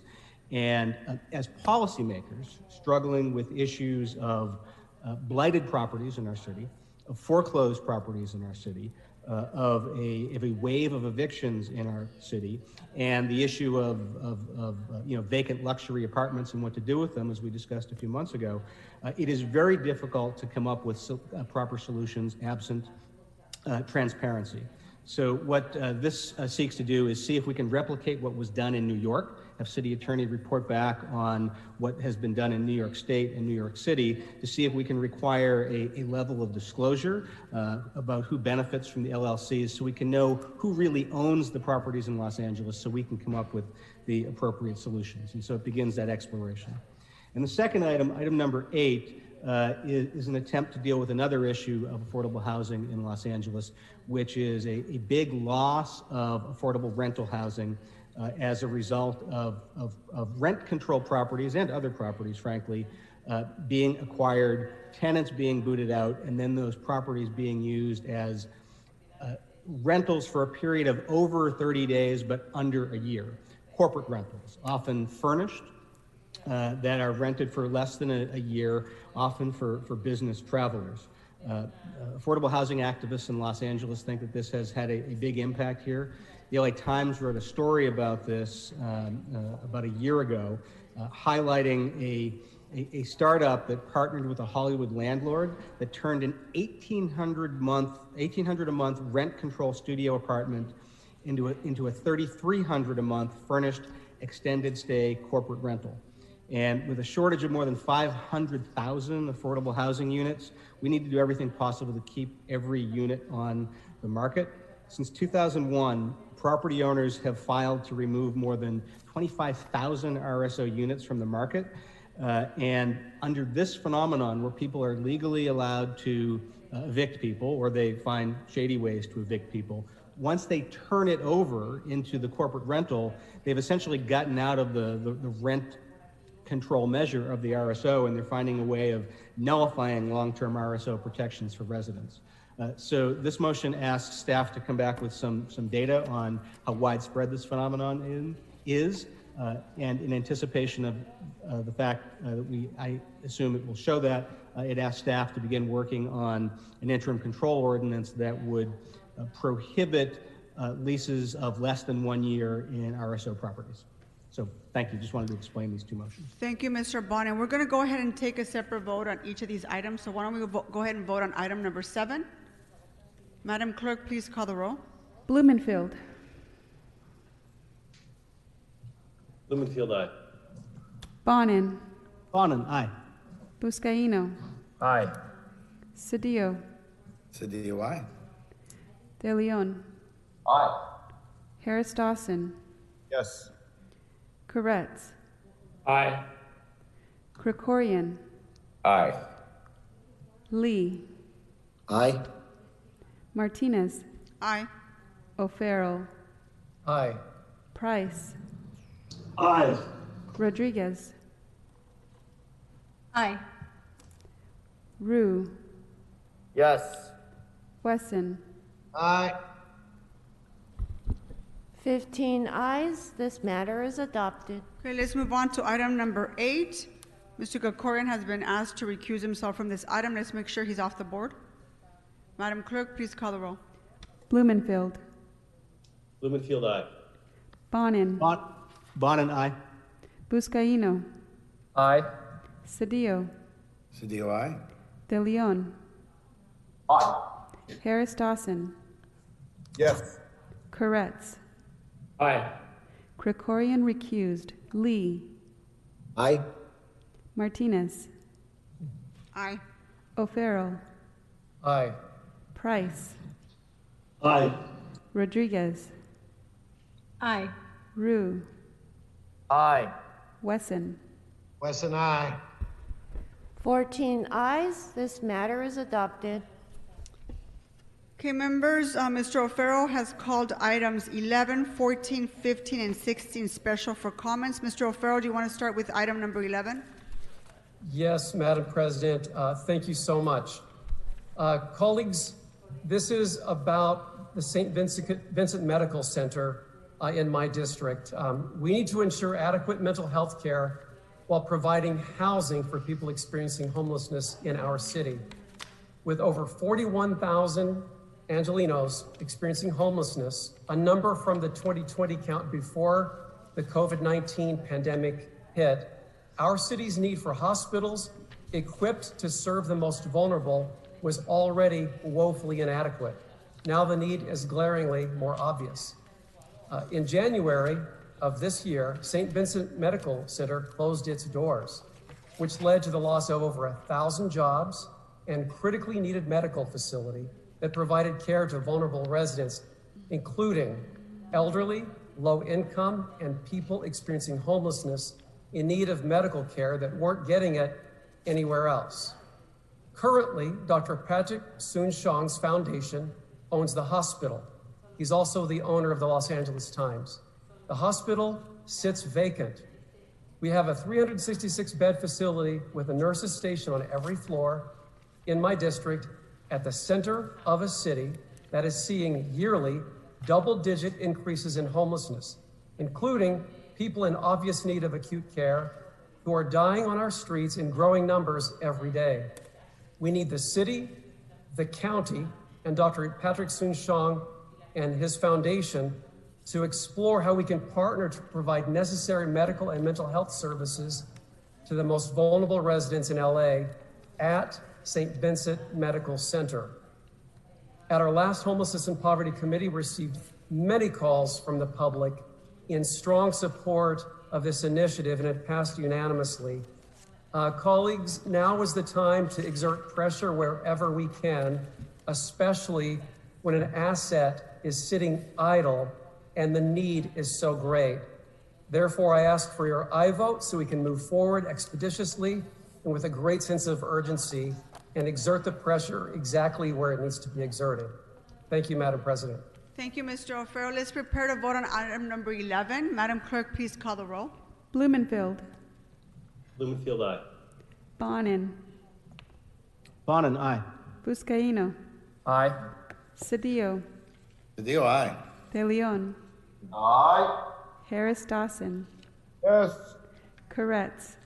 Aye. Krikorian. Aye. Lee. Aye. Martinez. Aye. O'Farrell. Aye. Price. Aye. Rodriguez. Aye. Rue. Yes. Wesson. Yes. He doesn't have the stroke. 15 ayes. This item is adopted. Okay, Mr. O'Farrell, item number 14. Thank you, Madam President. Item 14 is a homelessness and poverty report relative to exploring the feasibility of the Hollywood Recreation Center for interim place of temporary shelter for people experiencing homelessness. And I just want to explain to folks, this also passed our Homelessness and Poverty Committee. Over the past several years, we've been in the process of completely rebuilding the Hollywood Rec Center. About 4 years ago, we dedicated a brand new swimming pool and aquatic center, which is state-of-the-art and wonderful. Next, we're going to demolish one of the oldest and antiquated gymnasiums and recreation centers in the city. It's literally heated because it has a fireplace in the gym where you play basketball. I kid you not. So for the past several years, I've been working on cobbling the funding together to build a new center. Well, that time has now come. So over the next 2 or 3 years, that project will move forward. The old gymnasium will be demolished and a new one that is state-of-the-art will rise up in its place. Now, during this process, this 2 to 3 year period, the entire recreation center will be closed to the public, including the recreation fields, including the outdoor basketball courts. It's already been closed now for 8 months. And we have this enormous recreation field sitting empty. Well, it's going to sit empty for another 2 or 3 years, which is precisely why I want to use this site for pallet shelter for people experiencing homelessness. Now, there's lots of misinformation that's been spread about this. First of all, it's temporary. Second of all, it does not displace any other use whatsoever because the process and the standard by Recreation and Parks is when there's a project that is this comprehensive, the entire facility is closed. And lastly, the active recreation fields will be unused until the very end, when that's also going to undergo a renovation. So that's precisely why it makes sense to have a temporary use to help address the humanitarian crises, which is the issue of our day, and turn that temporarily into a managed facility with services, including clinical services and case management for the many dozens of people experiencing homelessness within a half-mile radius of this recreation center right now, who are on the street without shelter, without services. And so this doesn't displace anyone. One other piece of misinformation is that I am working on housing hundreds of people. No, at most, we'll be fortunate if we can get 100 pallet shelters there. So that's probably going to be the limit based on the evaluation. And lastly, we can stand this up very quickly because there's already electricity and water, which will not be shut off during the process while the gym is demolished and rebuilt. The showers exist currently at the aquatic center. The electricity is already there. Those are the two most expensive elements when we stand up pallet housing. So colleagues, make it just crystal clear, this is a temporary one-off use for a facility that will be mothballed for 2 to 3 years, sitting idle with no use whatsoever. Otherwise, I would not be asking for this exception. So with that, colleagues, I ask for your aye vote. This already went through Homelessness and Poverty Committee, again, with widespread demonstrated support for this temporary use. Thank you, Madam President. Mr. Cedillo? Only to speak in favor of the motion and note that it is probably the most appropriate use given the time, place, and circumstance. It may not please everyone, but it will be responsive to the urgent demands and needs before us. And as I stated, it's a time, place, and circumstance situation where this is the absolute most appropriate use of that site. Thank you, Mr. Cedillo. Appreciate that. One point. Thank you. Let's go ahead and vote on this item. Please call the roll. Blumenfield. Blumenfield, aye. Bonin. Bonin, aye. Buscaino. Aye. Cedillo. Aye. De Leon. Aye. Harris Dawson. Yes. Koretz. Aye. Krikorian. Aye. Lee. Aye. Martinez. Aye. O'Farrell. Aye. Price. Aye. Rodriguez. Aye. Rue.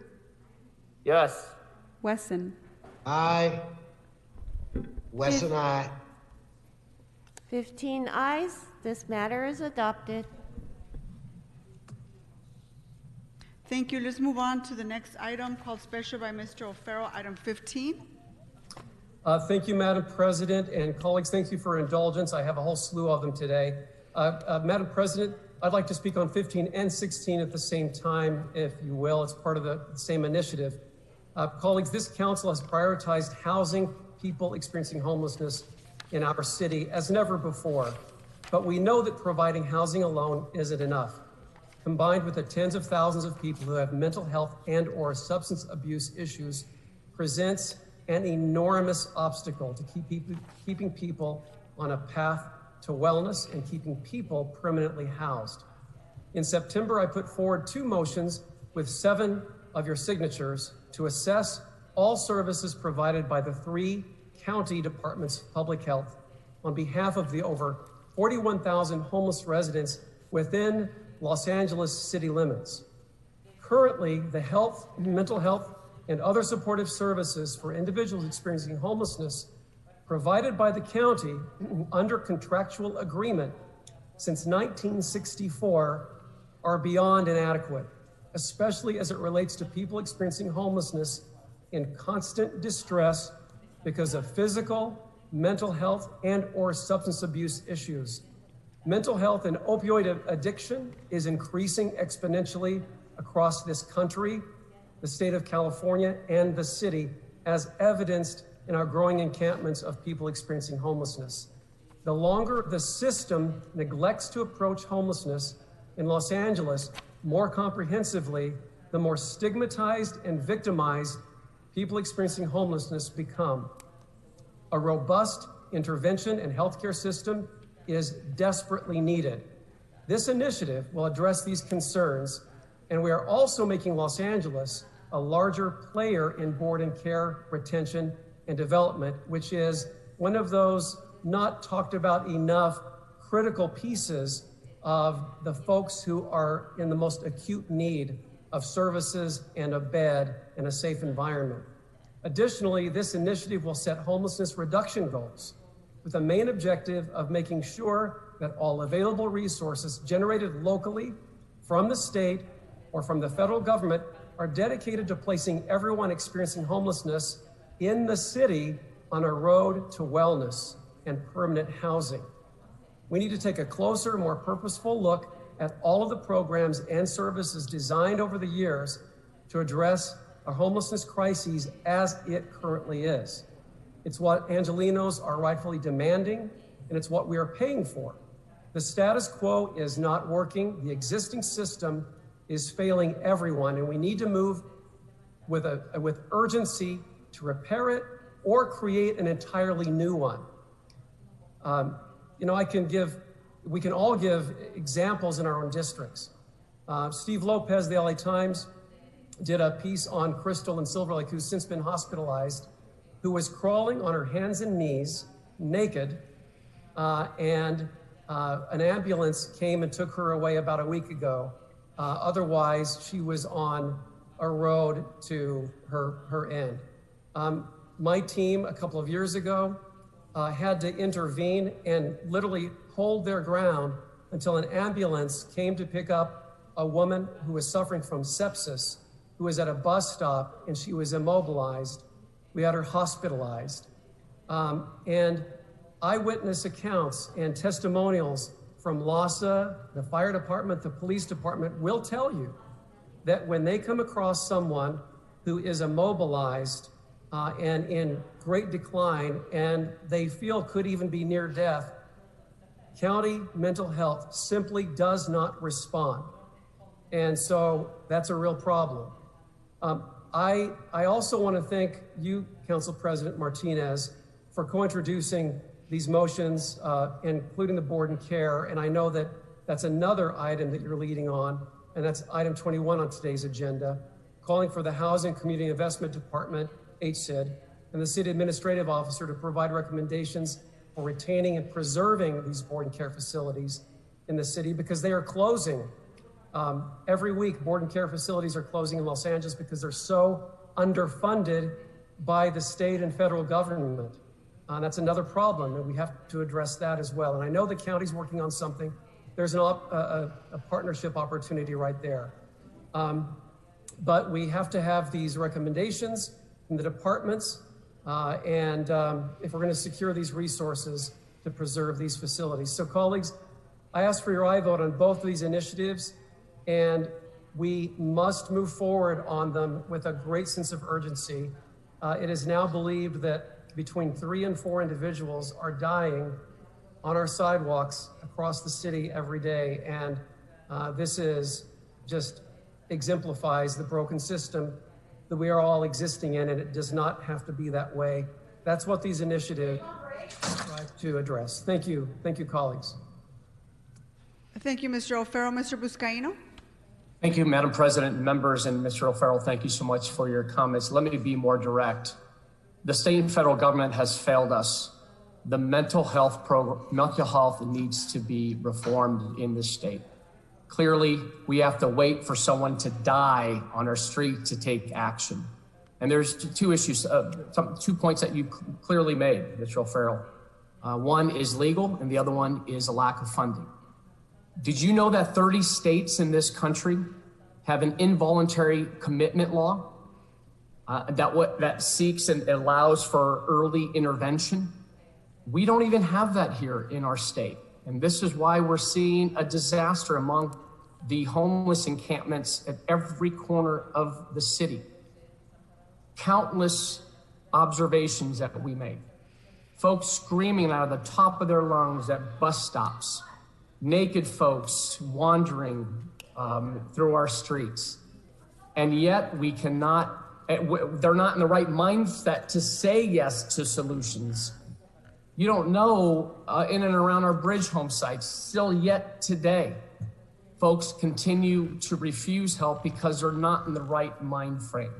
And we're not giving up hope on these folks. But there have been roughly 3 bills in the state legislature that have failed, that have sought for the redefinition of gravely disabled. Our mental health system in the state and the federal government is a joke. And on the funding part, there's been a lack of funding to pay for mental health. The Medicaid institutions of mental disease exclusion, which helps the most poorest residents. The federal government can pay for this, but yet they refuse treatment. And this helps those who need the most help and treatment in facilities with fewer than 16 beds. So this body have supported a number of bills in the state legislature, and it has clearly died. And now is a time, and maybe in this new session, maybe in Mr. De Leon, I'd love to partner with you on this as our newest member, something that you have taken to heart. And you have folks in Sacramento, as half of our colleagues do, who can lead on this. We do need longer term care. We need more beds, and we need to help the most vulnerable. Otherwise, they'll continue to die in our streets. Over 1,000 homeless individuals have lost their lives because of not being able to help them on the earlier stages when they needed the help the most. Thank you, Madam President. Mr. De Leon?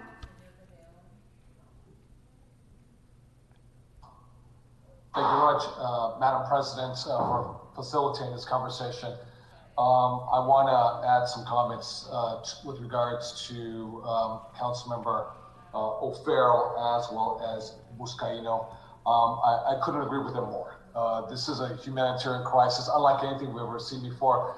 Quite frankly, this is a dystopian nightmare, and we run the risk of normalizing what is not normal on our city streets. We have to do everything within our power to provide dignity and respect to all of our unhoused community members who are currently living in our alleyways, our street sidewalks, parks, overpasses, and underpasses, as well as cars. So I think that, Mr. Buscaino is on point.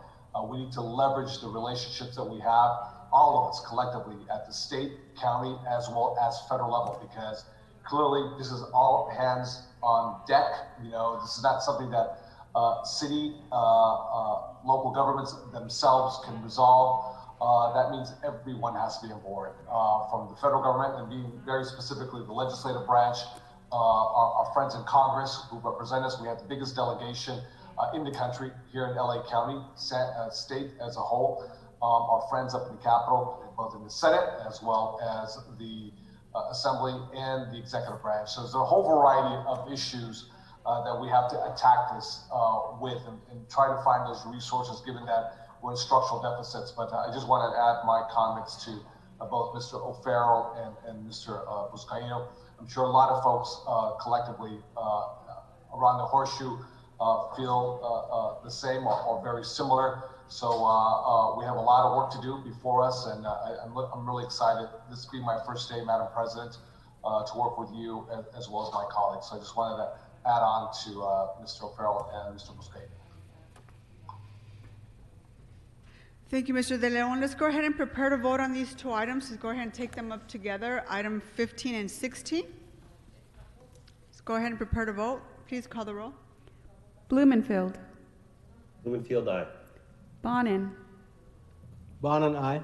Buscaino. Aye. Cedillo. Cedillo, aye. De Leon. Aye. Harris Dawson. Yes. Koretz. Aye. Krikorian. Aye. Lee. Aye. Martinez. Aye. O'Farrell. Aye. Price. Aye. Rodriguez, Aye. Rue, Yes. Wesson, Aye. 15 ayes. These matters are adopted. Okay, let's move on to item number 20 as amended. Please call the roll. Blumenfield, Blumenfield, aye. Bonin, Bonin, aye. Buscaino, Aye.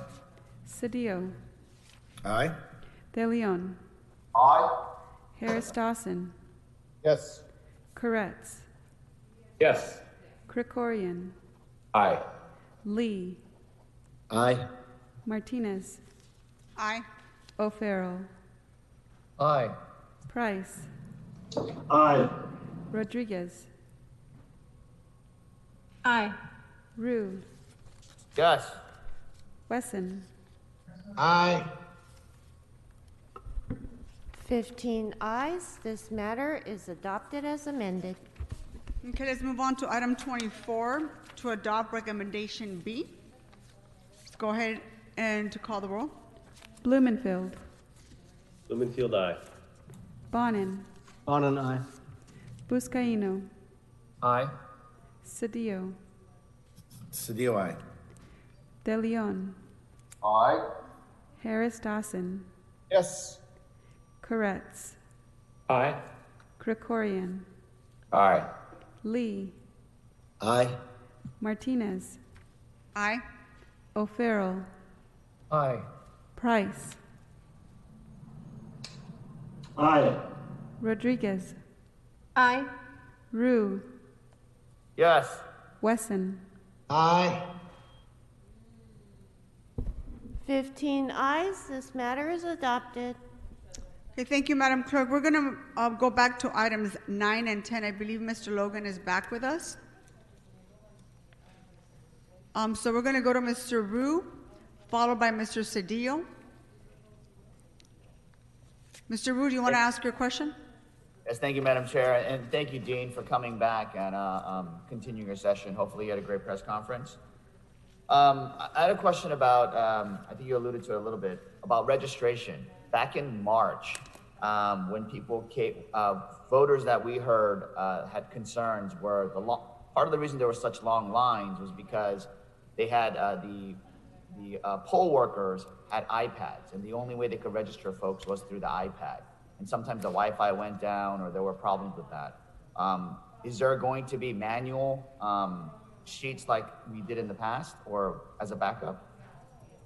So thank you, Council Member, for the question. So for conditional voter registration, so for anyone who comes to a voting location who's not currently registered to vote, we would, in order for the conditional voter registration law to work, which allows for same-day registration and voting, we do have to input that voter's data into the system so that we can determine which ballot to give them in the election. There were challenges with that, as you indicate, with the e-poll books in the March primary. That has been addressed through the enhancements to that system and procedurally in the training of our election workers. So I believe that process will be more streamlined and better in this election than it was in March, and also that there was a triggering event.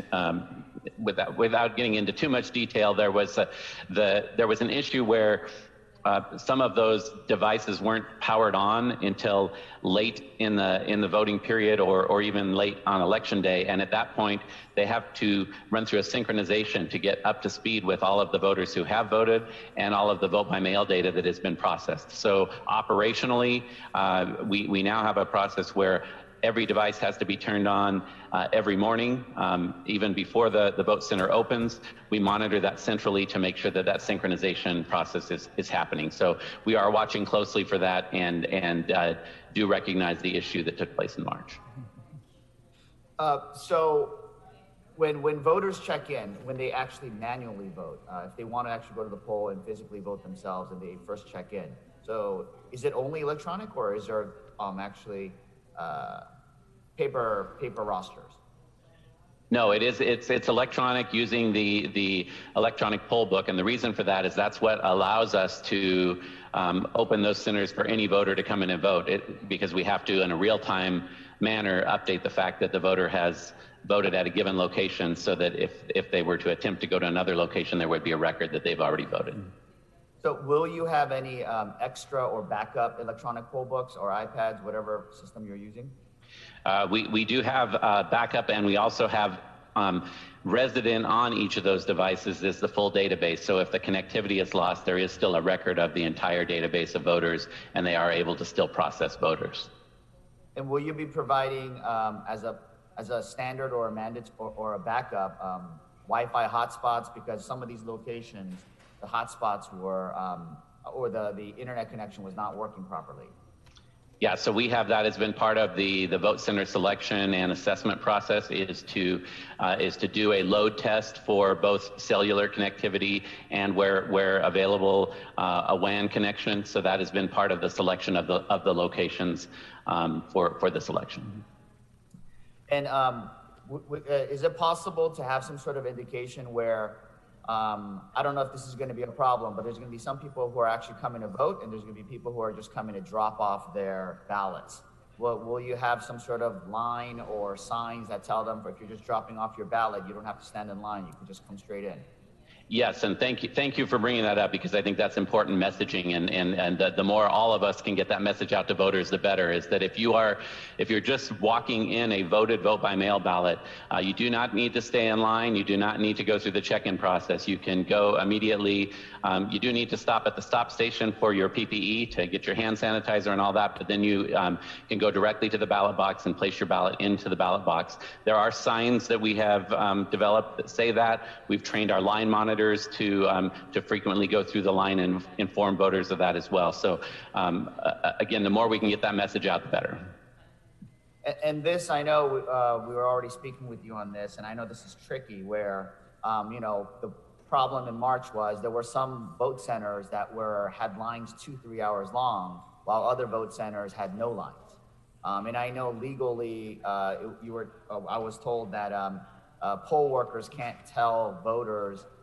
They could tell them other locations, but they can't tell them that to go to recommend to go to a different location because there's less lines. Have you guys thought of any creative solutions for that? Yeah, so a couple of things we've done to try and address that.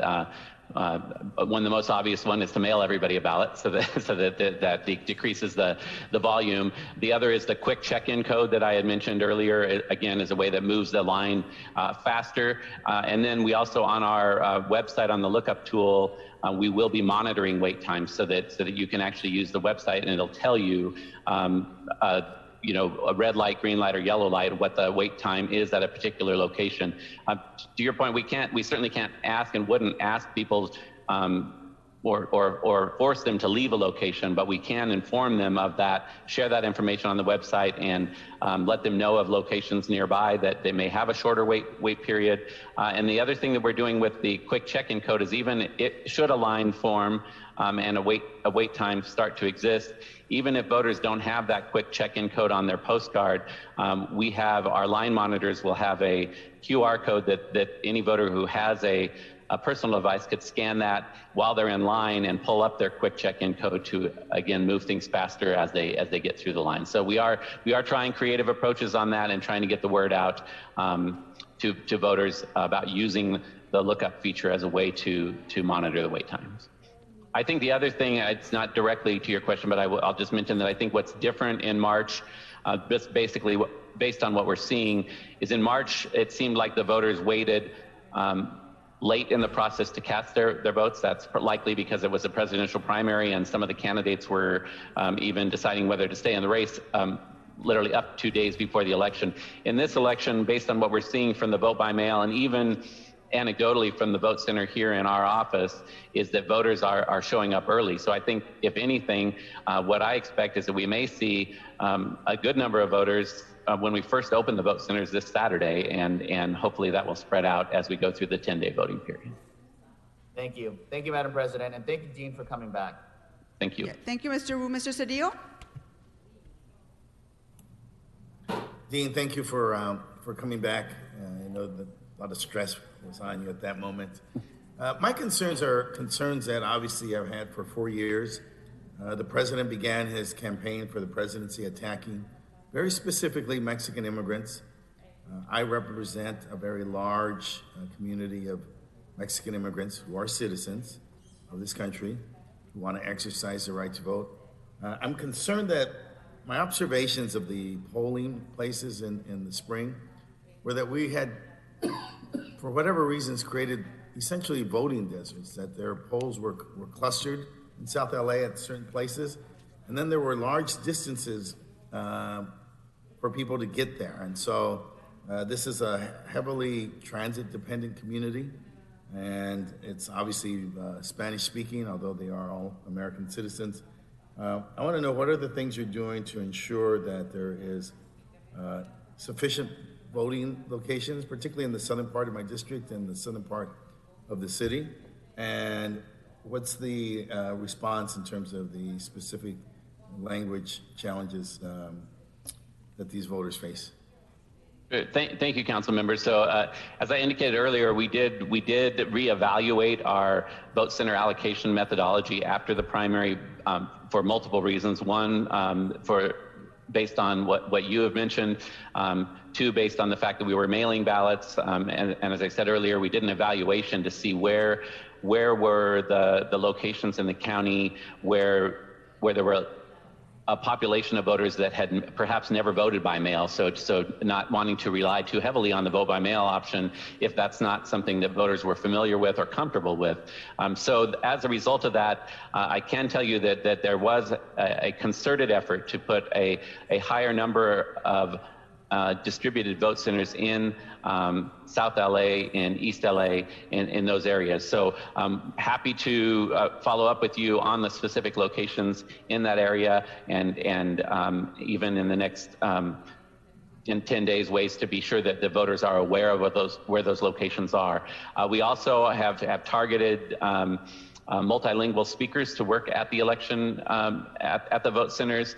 And one of the advantages, quite frankly, of the vote centers over vote by mail is the language assistance that's available on those ballot marking devices, because not only can the voters select their language of their preference, they can customize that. And we've heard from many voters who tell us that they prefer, they're fine with the ballot in English for the contest, but when it comes to the ballot measures, and there are many ballot measures on this ballot, that those are heavy public policy issues that they want to weigh in on, and so being able to hear that in their preferred language and then be able to mark their ballot is important to them. So the ballot marking device does give the voter better control and accessibility in that respect, and we want voters to be aware of that. It also allows for an audio experience if they want to hear it in a preferred language and read it in another, or to toggle back and forth, they can do that as well. Okay, thank you very much. Thank you, Madam President. Any other questions, members? Okay, seeing none, Mr. Logan, thank you so much for coming back, and thank you for all the information you've shared with us. So with that, members, I'm going to ask that we take up these two items together. So item number 9 and 10. Let's go ahead and call the roll on the items. Blumenfield. Blumenfield, aye. Bonin. Bonin, aye. Buscaino. Aye. Cedillo. Aye. De Leon. Aye. Harris Dawson. Yes. Koretz. Aye. Krikorian. Aye. Lee. Aye. Martinez. Aye. O'Farrell. Aye. Price. Aye. Rodriguez. Aye. Rue. Yes. Wesson. Aye. 15 ayes. These items are adopted. Okay, Madam Clerk, let's move on to verbal motions. How many do you have? We have 7 verbal motions. Okay, let's go ahead and start with the first one. The first verbal motion was introduced by Councilmember Rue to be placed on the next regular council agenda. It is to authorize the Board of Public Works, with the assistance of the City Attorney, to execute an extension to the existing contract with Film LA for an additional 3 months to March 30th, 2021, to provide the City and Film LA with sufficient time to further discuss technical issues and revisions associated with the potential exercise of a 5-year contract renewal option. Is there a second? Is there a second on this motion? Second. Second by Mr. Koretz. Next one. The next motion was introduced by Councilmember Rue to be placed on the next regular council agenda. It is to transfer or appropriate $5,000 from the AB 1290 fund, account number CD4 redevelopment projects, to the Disability Fund to support the Real Abilities Film Festival 2020. Is there a second? Second. Second by Mr. Blumenfield. Next. The next motion was introduced by Councilmember Rue to be placed on the next regular council agenda. It is to amend the prior council action relative to the use of Council District 4 AB 1290 funds for various street maintenance efforts and services, to extend the period of these services from December 31st, 2020 to June 30th, 2021, and to also transfer and appropriate an additional amount of $100,000 in the AB 1290 fund, CD4 redevelopment projects, to the Board of Public Works Fund contractual services. Is there a second? Second. Second by Mr. Cedillo. Next.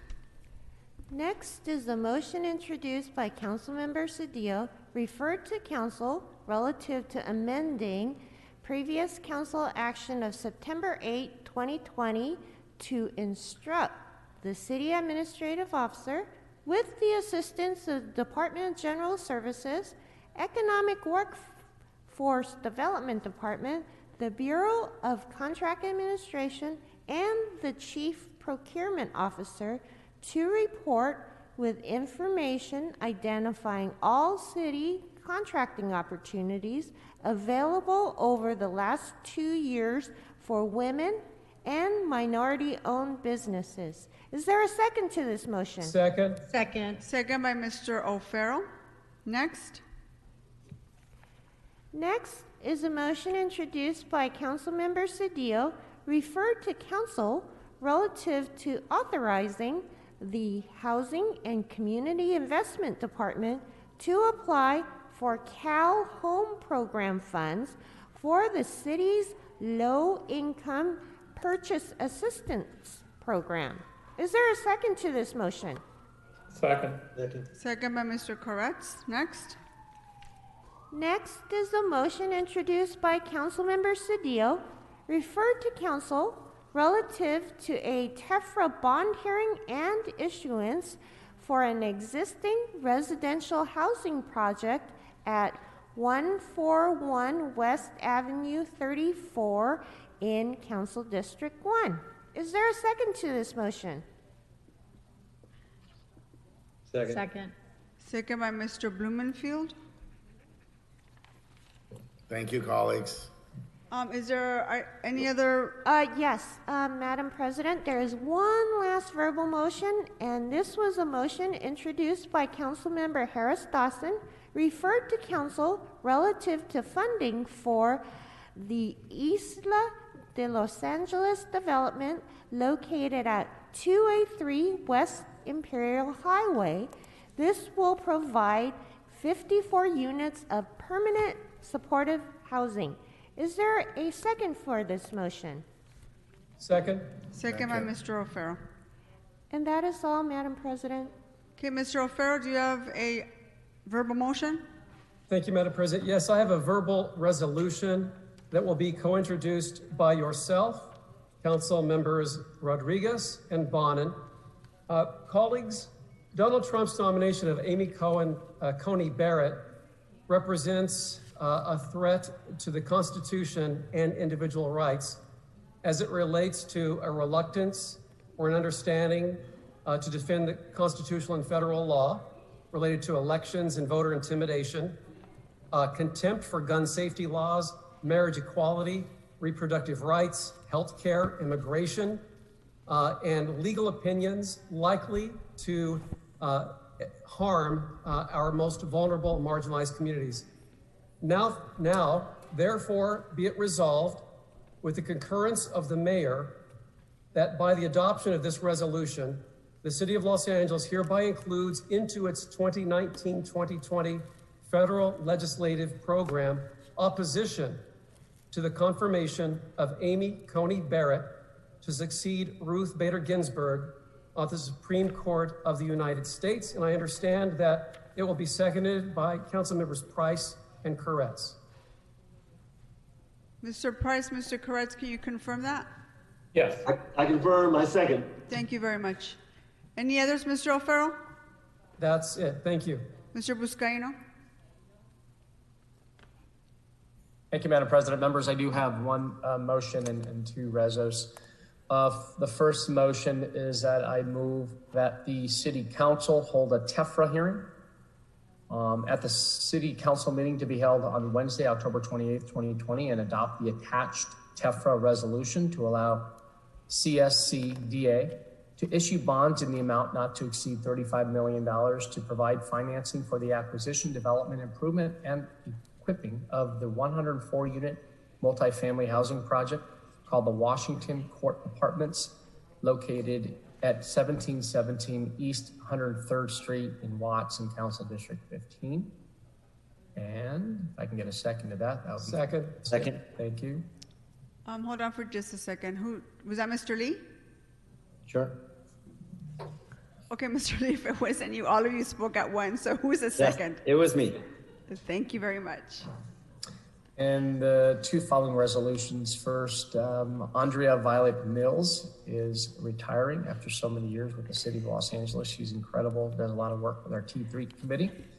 And by the adoption of this resolution, the LA City Council does hereby congratulate and commend Andrea Violet Mills for her 34 years of exemplary service to the City of Los Angeles and for her exceptional achievements and dedication to improving the quality of life to the residents of the city, and wishes her continued success in all future endeavors in a long and happy and healthy retirement. I will second that enthusiastically. Thank you, Mr. Bonin. Second, Mr. Bonin, next one. And lastly, I'd like to move that let it be resolved with the concurrence of the mayor that the adoption of this resolution, the City of LA hereby includes in its 2019-2020 federal legislative program to support of both H.R. 8369 and S.4683 at the Battleship Iowa National Museum of the Surface Navy Act, which would designate the Battleship USS Iowa Museum as the National Museum of the Surface Navy here in San Pedro along the LA waterfront, promoting the importance of the surface Navy and the freedom, safety, and security of the United States, as well as provide additional resources for the United States surface Navy community. Is there a second? Second. Second by Ms. Rodriguez. Any others, Mr. Buscaino? That's it, Madam President. Thank you. Thank you. Thank you, members. Mr. Bonin? Thank you, Madam President. Just one, colleagues, this is a motion about allocating county funds to allow council districts to expeditiously comply with Judge Carter's direction about freeways. I therefore move, that, and this is co-authored by Mr. Blumenfield with, I believe, Mr. Koretz as a second. I therefore move that the council instruct CAO to allocate the remaining $9.3 million remaining funds from the County of LA service commitment funds into homelessness efforts, county funding agreement with Department Number 10 for services in each council district's homelessness roadmap sheltering plans, including rapid rehousing and shared housing, leasing of hotels and motels, interim housing, and safe parking. Did you say you had two co-presenters, or is one of them a second? Co-presenter was Mr. Blumenfield, and I believe the second is Mr. Koretz. Mr. Koretz, can you verify? Yes. Thank you. Any others, Mr. Bonin? That'll be it. Thank you, Madam President. And I'll verify I'm co-presenting. Yes, thank you. Okay, Madam Clerk, what's next? Council has motions for posting and referral. The motions will be posted on the city clerk's website shortly after the meeting for the public's viewing. Posted and referred. Members, are there any announcements? Yes, Madam President, wishing the LA Dodgers success in the World Series Game 1 tonight against Tampa Bay. I don't know about you, but I'm pulling out my Dodger rosary beads. This may be the year. Thank you, Madam President and members. Thank you, Mr. Buscaino. Ms. Rodriguez? No, I just wanted to echo that and say, go Whistle Man. We need all the good juju we can have with these next 4 games. Let's go Dodgers. Any other announcements? Okay, adjourning motions. Mr. Blumenfield, do you have a adjourning motion this morning? I do, thank you. I want to adjourn today in the memory of Eddie Van Halen. He is one of San Fernando Valley's adopted sons. Eddie Van Halen passed away on October 6th at the age of 65. Considered by experts to arguably be one of the greatest guitarists of all times, he has been called the Mozart of guitar. He created sounds that had never been done before, that haven't been done since, and he's had countless imitators.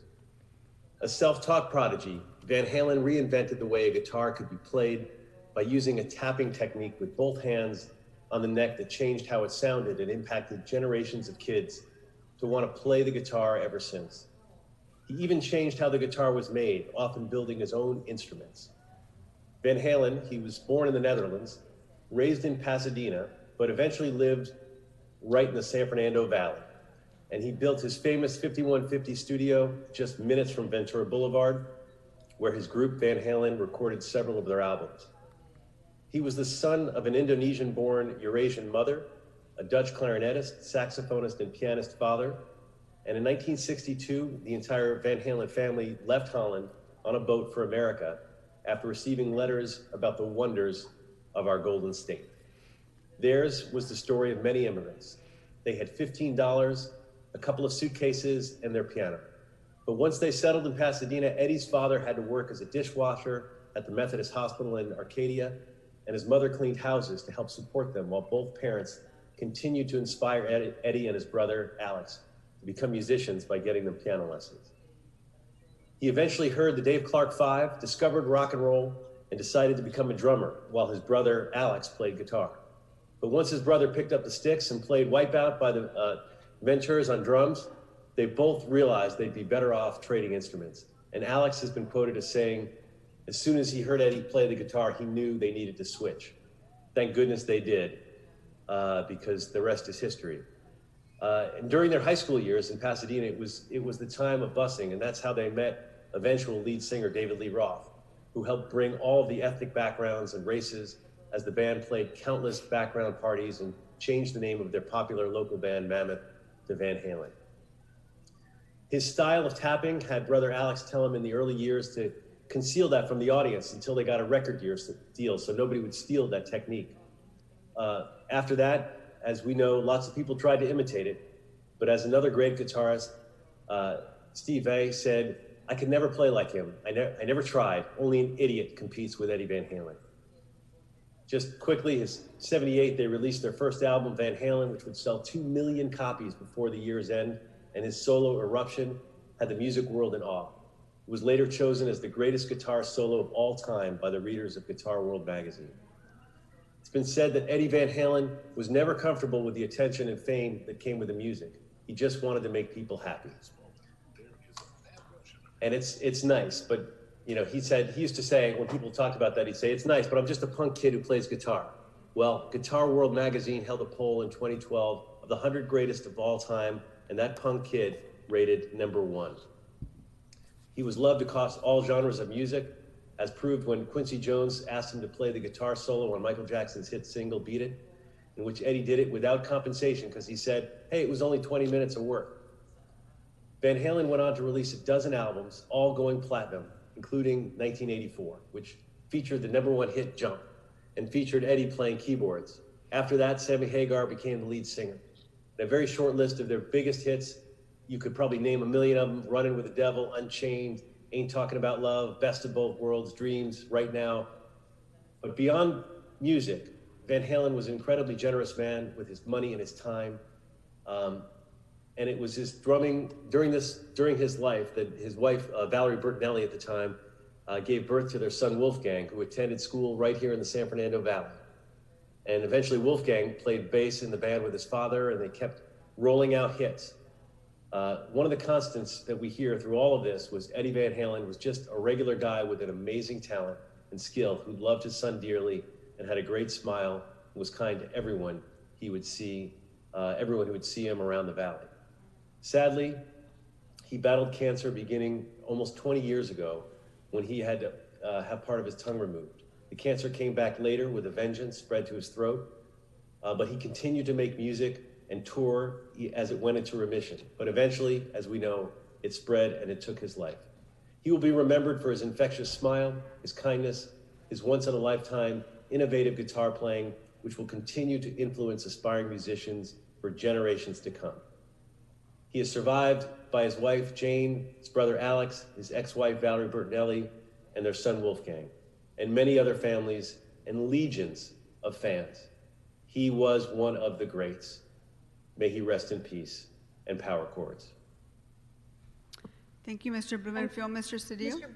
Mr. Blumenfield, if I could just say that was really beautifully, really well said. And I just, you know, as someone who grew up, and I know many of us grew up listening to Van Halen, I had the opportunity to see him share the stage with his son, Wolfie, at the Hollywood Bowl. And, you know, I turned and looked at Raul, and Raul was just in tears because it was like his childhood dreams came true to see them and hear them perform.